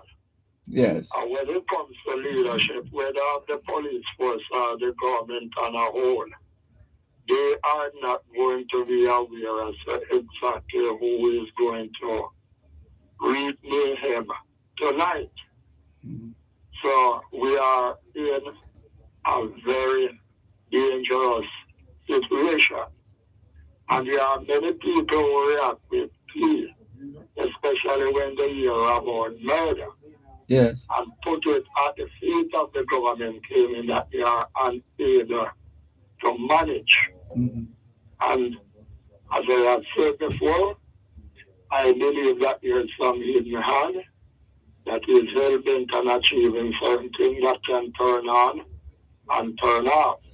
Well, those hidden hands, or that hidden hand, will get its comeuppance at some point. It's just a matter of time. Well, that is good in terms of biblical aspect, but at the end of the day, how many people will be left standing? Well, this is where people have to get serious. If we're serious about building a nation, as Ernest Smith says in a most potent recording that was done years ago and still enjoys relevance to this day, are we building a nation or are we building a hut? We need to be quite clear about that. Yes, can't build. There you go. Right. One moment, please. One moment.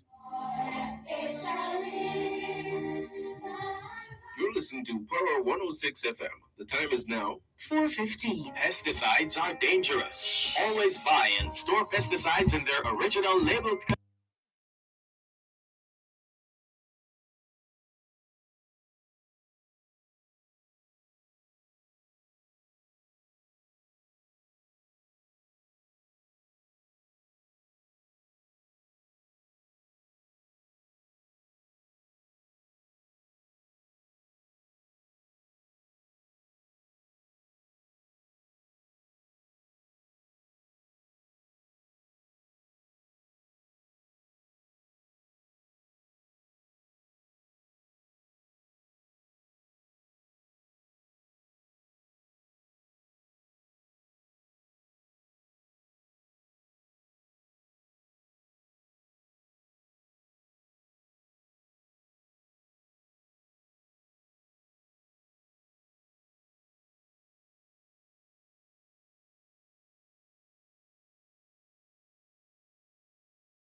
At 10 a.m. on Power 106 FM and 6:30.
TDN 了10点17分, 17 minutes past 4 o'clock in the afternoon here at Broadcast House, 32 Lyndhurst Road, Kingston 5, St. Andrew, Jamaica. Have you done your homework yet? Yes, young people, we know you're still on your summer break, but you know what we always say, even when school is out, homework is always in, because homework is about preparation, and proper preparation prevents poor performance. Proper preparation prevents poor performance. And as we always say, young people, socialization makes you educable. Education makes you trainable. Training makes you employable. And the right attitude makes you successful. Homework time, young people. Let's continue with more on your program, Both Sides of the Story. Power 106 FM, still streaming live on the Gleaners website, go-jamaica.com, live on your smart devices all over the world. Taking your calls on 876-922-4112 to 5. 876-922-4112 to 5. Here's a message on YouTube. No, in fact, let's finish that message. No. Let's go back. We had a caller holding. Sorry about that. Let's go back to the caller. Thanks for holding. Yes, Mr. Marcus. Yes. I don't really believe that the police is doing a bad job. No, in fact, I agree with you. I agree with you from the standpoint of, here's the thing. I don't like pain and suffering and murders and killings and these things. I listen to the news religiously. I monitor different radio stations and listen to the different newscasts. And I've done this for years. And when I hear of the killings, I'm saddened, I'm disappointed, and always long for the day when you won't hear any of those things in a newscast. But it's a reality that we have to deal with. And one of the things I've noticed over the years, having monitored all these newscasts and read these reports and so on, is that a lot has changed. There was a time before the advent of the British police coming to Jamaica, British police officers from Scotland Yard, like Mr. Shields and others. We did not, before this, I don't remember seeing yellow tape being used to cordon off areas where crimes had been committed, and the scene being processed in the way that they started doing it with the advent of the Scotland Yard police. And also, over the years, what we have noticed is we're getting a little, and this is what I have seen, heard, read, and experienced. That's been my experience. If yours has been otherwise, so be it. But I get the impression that the police are being more deliberate, more scientific, more meticulous, more design-oriented in terms of how they go about solving crimes, the speed with which they're able to pick up people, whether they're suspects or otherwise. That speed with which they're able. This thing happens today, and by later on in the same day, or not too long after that, the person is arrested. And in a day or two, the person is charged, etc., etc. I have read and seen and experienced and heard enough to come to the conclusion that there is some serious work being done. Never mind the give or take the deficiencies here and there, etc. Some serious work is being done within the Jamaica Constabulary Force, and we can see the outcomes, we can hear the outcomes, and we can read about the outcomes. There's no question about that. The speed, there was a time when you heard about this murder when it happened, and then that's it. Little or no further information or pursuit. We're getting more than that these days. How many people have committed crimes in Jamaica and headed for Canada, the United States of America, the Cayman Islands, and elsewhere? And what have the members of the constabulary been able to do? Bring them back to Jamaica to stand a trial for whatever they're accused of having done.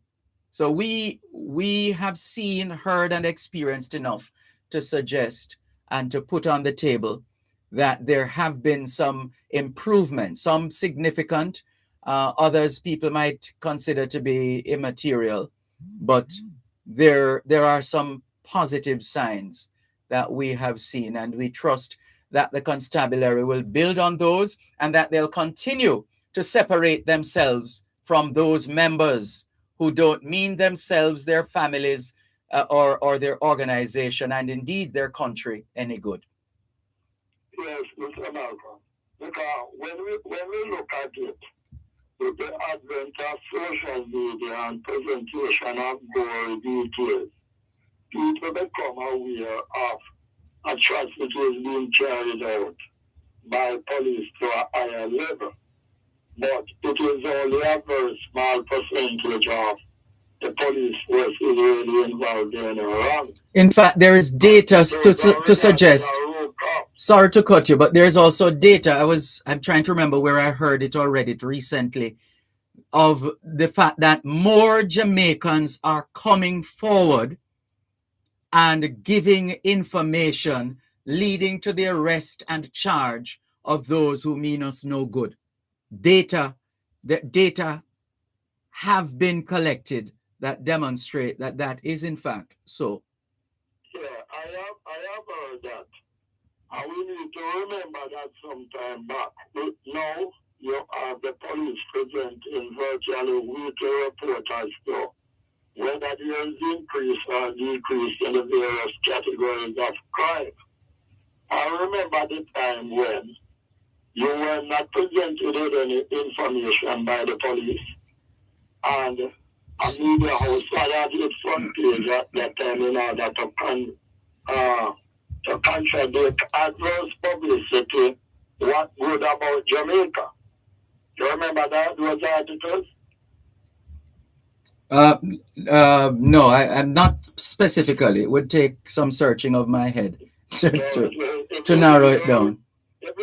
But what we know is that the other area where which has become more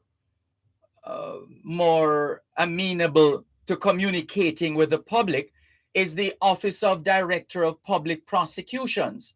There was a time that the DPP, Kent Pantry, would just deliver whatever judgment or ruling there was to be delivered, and that's it. Not a word, not a sound, nothing else. The incumbent DPP has changed that. She has changed that over time. After all, the office of the DPP is accountable to the people of this country. Yeah. And so you don't just put a judgment or rule and just step away and that's it. Yeah, and when you look at it, you have investigation into illegal activities or suspected illegal activities of the police in the court. At one time, people were claiming that police could not investigate police. You have infiltration of gangs. You have increased technology. And as you said, people have given information due to reward money that has been presented. So greater scrutiny has been placed upon the activities of the police. So people have much more information at their disposal in order to come to a conclusion. But if they hear more bad things being presented and the goods that are being done, good that is being done by the police, then they will go away with the perception that the police is doing a very good job. Yeah, yes. And the police are the most policed people in this country, actually. Yeah, because most of the people don't really like police, you know. Because you remember one time Adam did say that 75% of Jamaicans are criminals. Well, that's a reckless statement. That is a reckless thought, but between those that are criminal and those that would have the inclination to be criminals, then it may eventually reach that figure. So what the people need to do is to be supportive of the police, give them the necessary information in terms of those that can be trusted. But that is where the problem exists in terms of their being. No, if you have to be worrying about those that can or cannot be trusted, then it means that there's a lot more work to be done in terms of, as I said earlier on, the constabulary separating itself from those people who mean themselves, their families, their organization, and their country absolutely no good. Yeah, and there are some people out there that came to the experts, and when they call them, they present all kind of arguments in order to encourage these people that are doing all kind of wrongs, that certain special programs need to be put in place in order to assist them because they are committing crime because of separation. Yeah, well, we have to be more studied in our approach when it comes on to drawing certain conclusions. Yeah, because many But people are suffering that don't come into the crime. yeah. And yeah, when many coming from well to do table.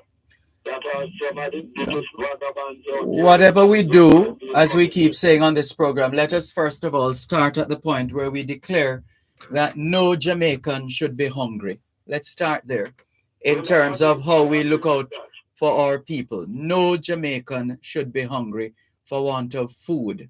No, none, not one. Let's start there and let us build from there in terms of making this a more just and humane society. Thank you for the call. We have to run. The lines calls are backing up and we've been on a while. Thank you. You're listening to Power 106 FM. The time is now 4:30. Parents, get the Children's Zone every week in print or online.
¿Qué hora es en español? Son las 5:29. Quelle heure est-il en français? Il est 5h moins 29. Tiens, Tidian le. Wu Dian Cha Ar Shi Jiao Fen. 29 minutes to 5 o'clock in the afternoon here at Broadcast House, 32 Lyndhurst Road, Kingston 5, St. Andrew, Jamaica. Do you know where your children are? Are they where they're supposed to be? Doing what they're supposed to be doing? It's a good time to check up on the children. A good time for us to continue with more on your program, Both Sides of the Story, Power 106 FM. Taking your calls on 876-922-4112-5. 876-922-4112-5. The text line, same as the WhatsApp number, which means you can not only send us your text messages, your WhatsApp messages, your voice notes, but you can call us on WhatsApp as well. That number is 876-365-3346. 876-365-3346. Micah Taylor says, afternoon, Sir D. The news about the tour operator being shot and killed in Negril last night in front of 2 tourists. Now look good. What a vacation they get. SMH. We are terribly sorry to hear about that, Micah Taylor. Terribly sorry. It shouldn't be that we're doing it or not doing it for the tourists, though. That kind of mentality we must do away with, that we make Jamaica safe for visitors. Absolutely not so. We first of all make Jamaica habitable for the citizens of this country, the people of this country. If we are able to do that, then people will flock more than, imagine how many more tourists we could be getting in Jamaica, though. You can imagine that.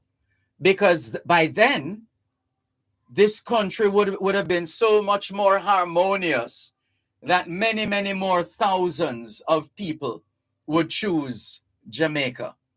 But we should get away from this mindset where we're making Jamaica safe for tourists. No, no. Jamaica first. Jamaica first. And if you think something is wrong with that, just a couple days ago when I was on the flight coming back, was it a couple days ago or yesterday? I'm losing track of time. The flight attendant said it again.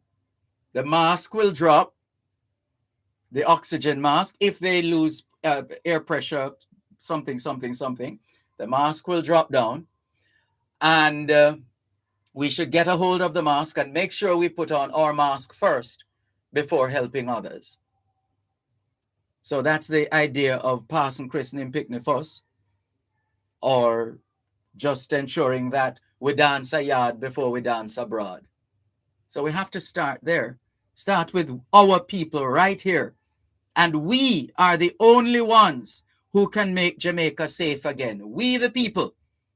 So let's make Jamaica safe again. And we're not paraphrasing anybody, but we are the ones who have to do that. Let's go to the phone lines. 876-922-4112-5. Good afternoon. Good afternoon, Dervan. Good afternoon. How are you, sir? I am fine, thanks. And you? I'm at school. I'm listening here. You're very kind. Dervan, I want to start with a quote. Yes. This guy wrote the topic about the Prime Minister Climate. Right? Uh-huh. I read with a quote from one of my favorite from Bill Joel. From one of your long time. Say that again? My favorite songs from Bill Joel. Uh-huh. Go ahead. Honesty. He said, if you search for tenderness, it's not hard to find. You can find the love you need to live with. But if you search for truthfulness, you might as well be blind. Because honesty is a lower word. Mm-hmm. The problem we're having, you see, is both complex and simple. It boils down to a lack of will. Yes, you are correct. In so many instances, that is where we fail. We lack the testicular fortitude. Yes, sir. Yeah. I don't care which party is in. We lack the power of will. Yes. But then again, I understand why the will is failing. One of these? Say that again. I say I understand why the will is failing. Why? Why? All right, you see, there's a complexity of things where there's a level of secrecy that affords the society by certain organizations within the society that people are aligned to from both sides. Yes. But they can't disclose the secret because they meet after their secret societies. Mm-hmm. At the expense of the public. There's no doubt about it. Yes. But you know what I bet and what the child under? Mm-hmm. The ignorance of the populace. And when I say ignorant, I mean the lack of knowledge. Yes, and then there are those who I'm afraid couldn't care less. As long as they're able to eat a food, they're fine. Yes, but I don't subscribe to theory. There's no hidden hand in this crime thing.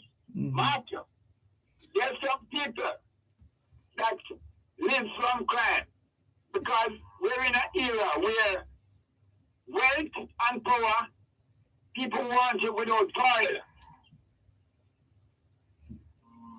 Yes, true. Yes, because I can say examples. There are certain areas in the upper echelon where they do crime and get away with it, and the mind of get to seize that. And it's saying, damn. Yeah, there has to be one law. Brian and Tony Gold had a song some years ago in Jamaica. Seems there is one law for the rich and another for the poor.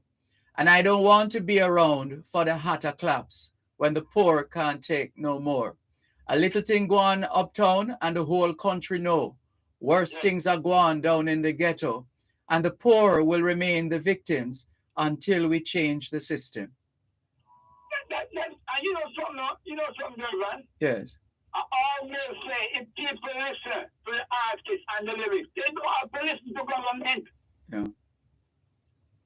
Because even artists write songs. Wisdom, in fact, I usually say wisdom can come from anywhere. Anywhere, sure. Yeah. Because all over the world, if artists and lyricists write songs, And life that if they themselves don't live, what is the word? Yeah. Yeah. Because whether we want to accept it or not, or at some point or another in our lives, we get a vision. Something happens to us, whatever we acknowledge it to be. Something happens to us, so we write it down.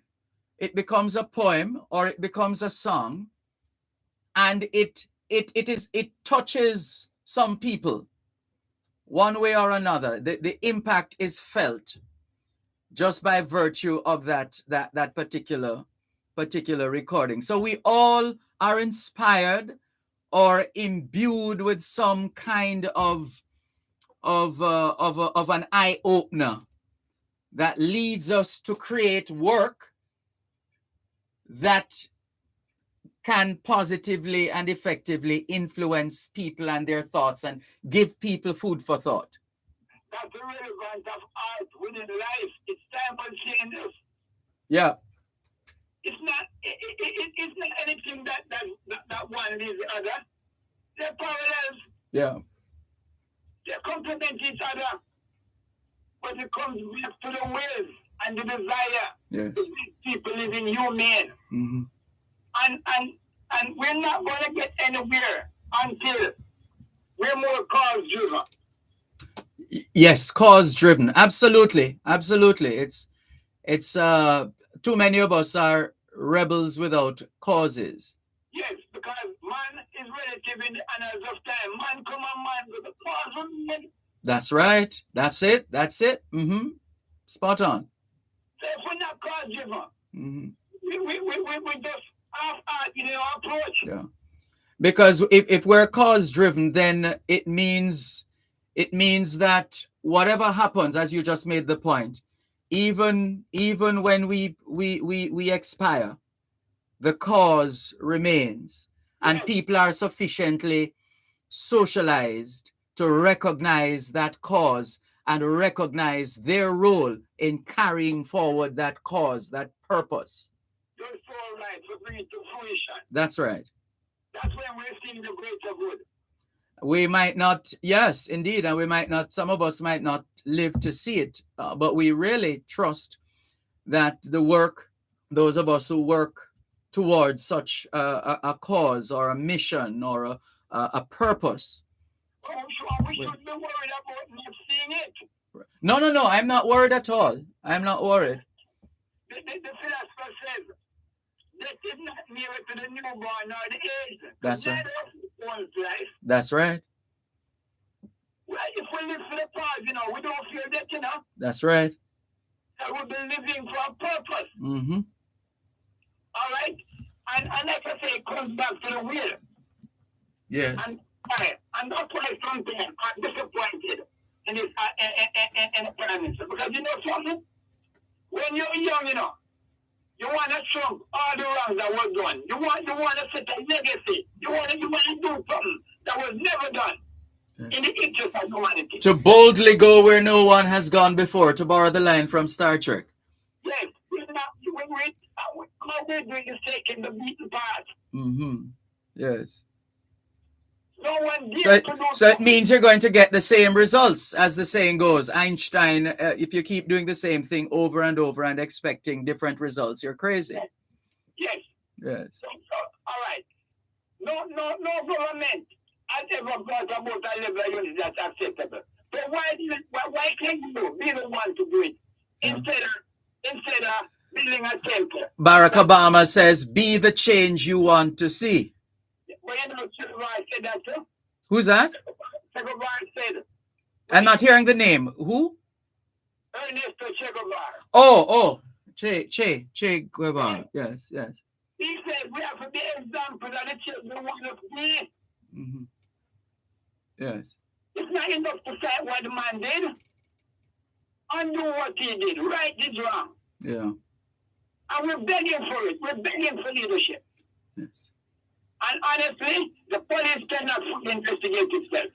Mm-hmm. Well, it's people all around, as we always say on this program. I know. And it's a function, no matter where in the world you go, you are going to find individuals, note the use of the word, individuals who decide to go the other way. Yeah, because you see the individual, Mm-hmm. I think to use the analogy of the flying ointment, the individual can spoil it for a lot of us. That's right. That's it. Well said. Well said. We're up on the break. Don't know if you have more, if you want to leave it there. No, I have more. All right. Hold on, please.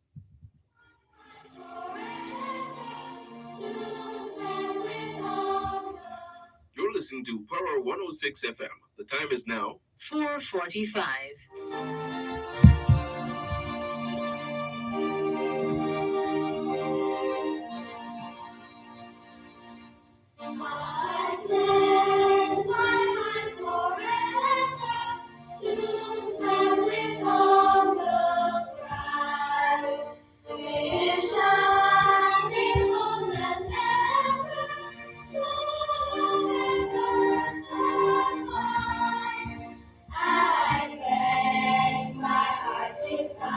¿Qué hora es en español? Son las 5:15. Quelle heure est-il en français? Il est 5:15. 现在几点了？5点加15分。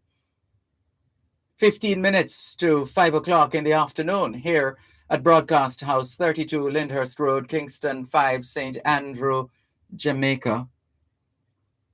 Good afternoon to all working Jamaicans tuned into both sides of the story here on Power 106 FM. It's a good time for us to ask ourselves, how productive have we been today? How productive have we been today? Let's get back to the caller. Thanks for holding. Please continue. You know, it's important to win the minds of the people. Uh-huh. Because anyway the mind goes, the body follows. That's right. It's like second nature. Mm-hmm. It's like casting a fish in the water. Yep. Or a frog or something like that. But like I said again, the acting word, what we need is wills. Because we're not prepared to tell our friend that he's wrong. Yes. And it's our friend. Yes. That's taking what's going to our so-called friend. Yeah, your friend must be able to tell your matter in your eye. But a friend is a word we use loosely. Mm-hmm. Because the concise meaning of a friend is someone you know and trust. Mm-hmm. But you can know me and you not trust me. True, for whatever reason. And with the police and the populace right now, police must be aimed at the higher order than the populace. That's why they are the most policed. The police are the most policed in Jamaica. And so must be the electoral officials. They must be to other even when they come from, even when they extract from the society. Yes. They must be into higher order. They're sworn. Mm-hmm. To protect, to serve, and to reassure. That's their mission, but it's not. Because they're, I know as we speak, you cannot go to a police and recite a false order to it. For the most part, yes, you're right. It's mission. Yeah. I'll bring you an example where leadership has affected things. When the Czech Republic, when Czechoslovakia was divided, the Czech Republic was headed by a poet laureate. His name escapes me now, but you can research it. And people was complaining about the illegality and the transport, the taxi that served the people in the city. They were always taking the longer route just to get money from people, a form of scamming. And you know what the president did? What? He donned some makeup and took a taxi. I'm prosecuted about 10 taxi drivers. You can research what I'm saying. Yes. This is not conspiracy theory. I tell you now, if the Prime Minister or the Minister of Security or the Commissioner done a wig and drive from Negro to Moran Point, he could arrest 3 police in every parish. We're going to say right or left. Yeah, well, some of that would have to be done. Some amount of undercover work and surveillance. Well, only then, but like you say, we're protecting us as a people rather than protecting us for the sake of the tourists. Only then we'll have some. Yeah. Because element of surprise. Yeah. Only then we'll have some level of accountability. Because accountability is the problem. The lack thereof. All right? Yeah, we said Washington in closing. The other day, when when the division of the education maintained, the art, when we went to the suspension of the secretary, Ms. McLean, right? That body, she had said that caused the eruption with the hard thing. That body was established in 2006 as an advisor to the Ministry of Education. It did not have a TRN, and was assigned to TRN in 2019. And in that couple of years, they misappropriated almost 200 million. All right, you beg the question, what was the purpose of assigning that TRN? People need to think and ask critical questions of their elected officials. And the media go off to help us because we don't see them. Yes, sir. You have a good evening and keep the education going because we need it. Thank you so much. All the best. Still streaming live on the Gleaners website, go-jamaica.com. Good afternoon to Inez Iona Campbell. Thank you very much for tuning in. Good to have you on board. Ricardo in Glengoff, St. Catherine. Good afternoon. All the very best. Kirk MacD says, good afternoon, Dervan. In the first world country of America, the ambulance service would cost you around $500 if you don't have good insurance. Thanks for that bit of information, Kirk. Inez Iona Campbell was saying no sound. I think that's because we were trying out our new piece of technology where we can actually mute the microphone connected to the laptop so that if we need to speak so that people like Inez Iona can't hear us, then all we have to do is to press the button on this microphone, which is connected to the laptop. So you're confirming, Inez Iona Campbell, that it is in fact working as it should. And we're happy for that because people invariably, or listeners, have been scared by hearing us having, I can't even say conversation, but hearing me mouthing things. And they can't get a full picture of who I'm talking with or what I'm talking about. And that's deliberate. And they say, oh, but what, careful, because what you're saying going out. No, we were born careful in that regard, in terms of making sure that, because we don't, anyway, let's not go into that right now. But thank you, Inez Iona Campbell, for confirming that the new system is working. Hello to Lorraine Brown, somewhere between St. Anne's Bay and Claremont, St. Anne. Good afternoon to you. Thank you very much for tuning in, and all the very best. And let's clear, oops, we still have a few. Oh, here's a call that came in from Bunty on our WhatsApp line, same as the text line. Good afternoon to you. Thanks for calling. Thanks for your patience. Go ahead, please. Hello? Yes, Mr. Malcolm. Yes, good afternoon. Go ahead, please. Are you hearing me? Loud and clear. Go ahead, please. Okay. Good evening to you. Good afternoon. Yeah, man, good. Keep up the good work. But what I really want to say otherwise, pertaining to the statistic that they have done about the commissioner and the heads of the police force.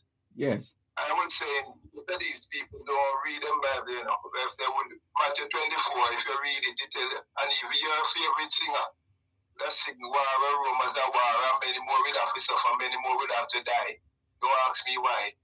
If they read the Bible, will understand that is war and rumors of war used to taking place for people who have no love in them like first, you know. They just discriminate against one another, and that cause it. And we are supposed to just hug that up or try to do something about it. No, that's why they're going to try to do something about it. They cannot try to alleviate it, but they cannot. If you post even all the soldiers and all the police, everybody get them.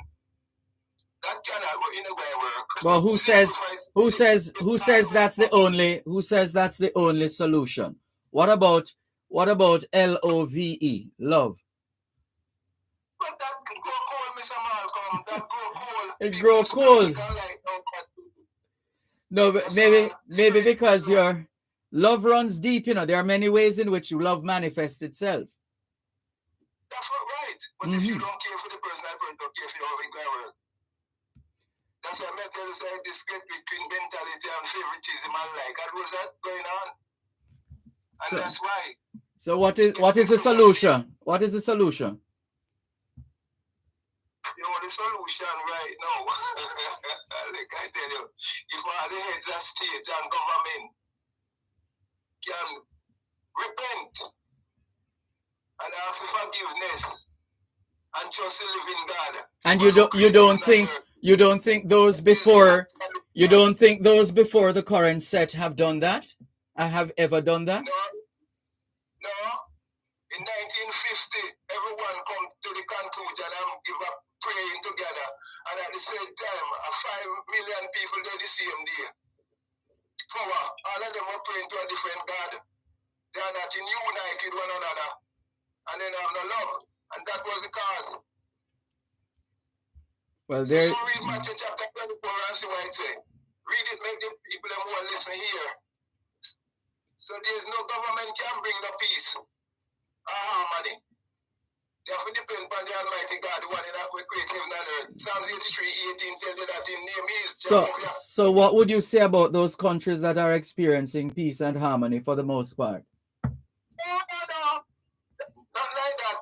No peace and harmony nowhere. Really? Really? Really? Yeah, but that there's still more than enough countries in the world where, for the most part, they enjoy a level of harmony. So what accounts for that? But look here, as I say, 1 John 5:19 and Revelation 12:9. Read it and explain it to the people, Mr. Malcolm. All right. Next time you call us, you read it and explain it. Pity you didn't come prepared to do that this afternoon. We'll do that another time. Thanks for the call. All right, then welcome. Good. Take care. This is your program, Both Sides of the Story, Power 106 FM.